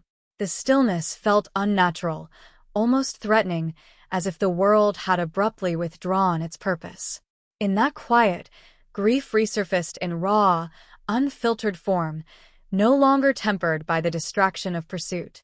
Her father sought refuge in routine, returning to long walks through the city, tracing routes he and Emily had once shared. Each familiar corner stirred memories, fragments of laughter, half-forgotten conversations, the unremarkable details that, in retrospect, assumed profound significance. These walks became both sanctuary and torment, a way of staying close to her while confronting the permanence of her absence. Her sister, meanwhile, continued to write, her words evolving from raw lament into contemplative exploration. She wrote about time, about the elasticity of memory, about the strange coexistence of presence and absence. She wrote about the moment she learned the truth, the simultaneous relief and devastation, the sense that the past had finally exhaled after decades of holding its breath. Her essays resonated widely, offering language to those who struggled to articulate their own losses, forging connections across boundaries of geography and experience. In police academies and forensic institutes, Emily's case became a cornerstone of instruction. Trainees studied the timeline in painstaking detail, analyzing each decision, each missed opportunity, each stroke of improbable fortune that had eventually converged into resolution. They learned the importance of humility, the necessity of revisiting assumptions, the power of perseverance in the face of stagnation. More than a procedural lesson, the case served as a moral compass, reminding them that behind every file number lay a human life, irreplaceable and fragile. Technological advancements continued to accelerate, ushering in an era where DNA analysis, data mining, and artificial intelligence reshaped investigative landscapes. Cold cases once deemed unsalvageable were reopened, their dormant evidence re-examined under new lenses. Each reopened file carried the faint echo of Emily's story, a testament to the possibility that even the longest shadows could yield to light. Yet technology alone could not account for the emotional complexities that define such cases. Investigators confronted not only the logistical challenges of unraveling decades-old mysteries, but the ethical weight of disturbing lives long settled into new narratives. Every revelation threatened to destabilize families, to resurrect grief, to expose long-buried secrets. The pursuit of truth demanded a delicate balance between justice and compassion, a balance that remained perpetually precarious. Within the prison walls, Daniel Harper receded further into obscurity, his identity reduced to an inmate number, his story gradually supplanted by fresher transgressions. Yet in the solitude of confinement, memory proved inescapable.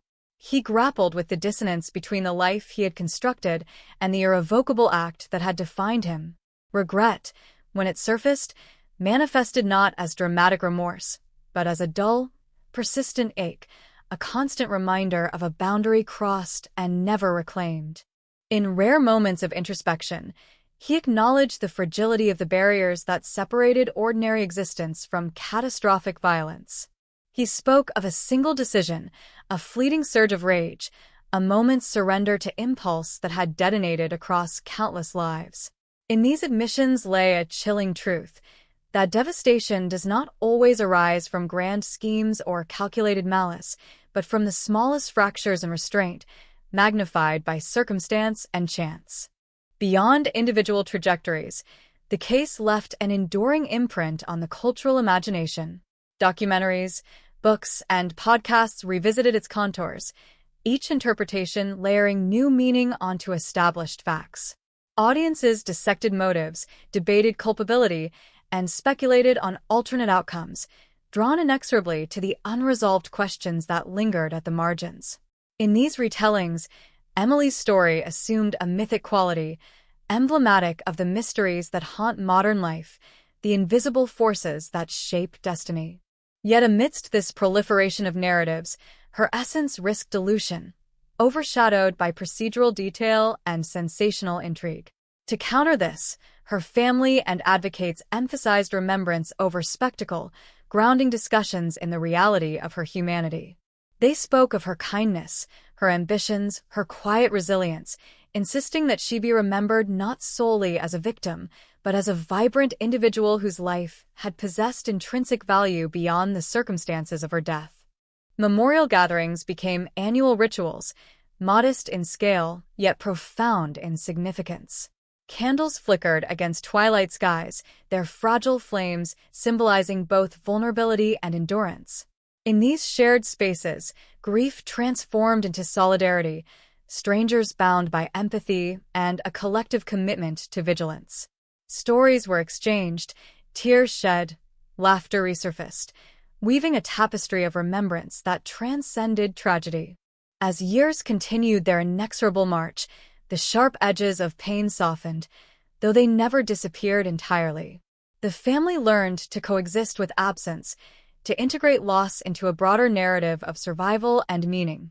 They celebrated milestones with an awareness of what was missing, their joy tinged with melancholy, their sorrow tempered by gratitude for what remained. In this delicate equilibrium, they discovered a form of resilience that honored both memory and life. The city, too, evolved, its skyline shifting, its neighborhoods transforming, yet beneath these visible changes, the story of Emily Carter endured, an undercurrent shaping collective consciousness. It surfaced in quiet moments of caution, in acts of kindness extended to strangers, in the resolve to question, to notice, to care. It reminded a bustling metropolis of its shared vulnerability, of the threads of interdependence that bound its inhabitants together. And in that enduring resonance lay the ultimate legacy of the cold case. Not merely the exposure of a hidden crime, not solely the triumph of forensic persistence, but the reaffirmation of a fundamental truth, that every life leaves an imprint, and that even in loss, meaning can emerge. The night that once swallowed Emily's final steps had long since dissolved into history, yet its echo remained, a whisper carried through time, urging remembrance, vigilance, and compassion. In that whisper lived a promise that no story, however buried, is ever truly beyond reach, that the past, though silent, continues to speak to those willing to listen. And so the narrative closed, not with certainty, not with resolution, but with an open horizon, a space where memory and possibility converged, where the enduring human quest for truth met the fragile hope for understanding. In that space, the cold case finally rested, but its shadow and its light would endure.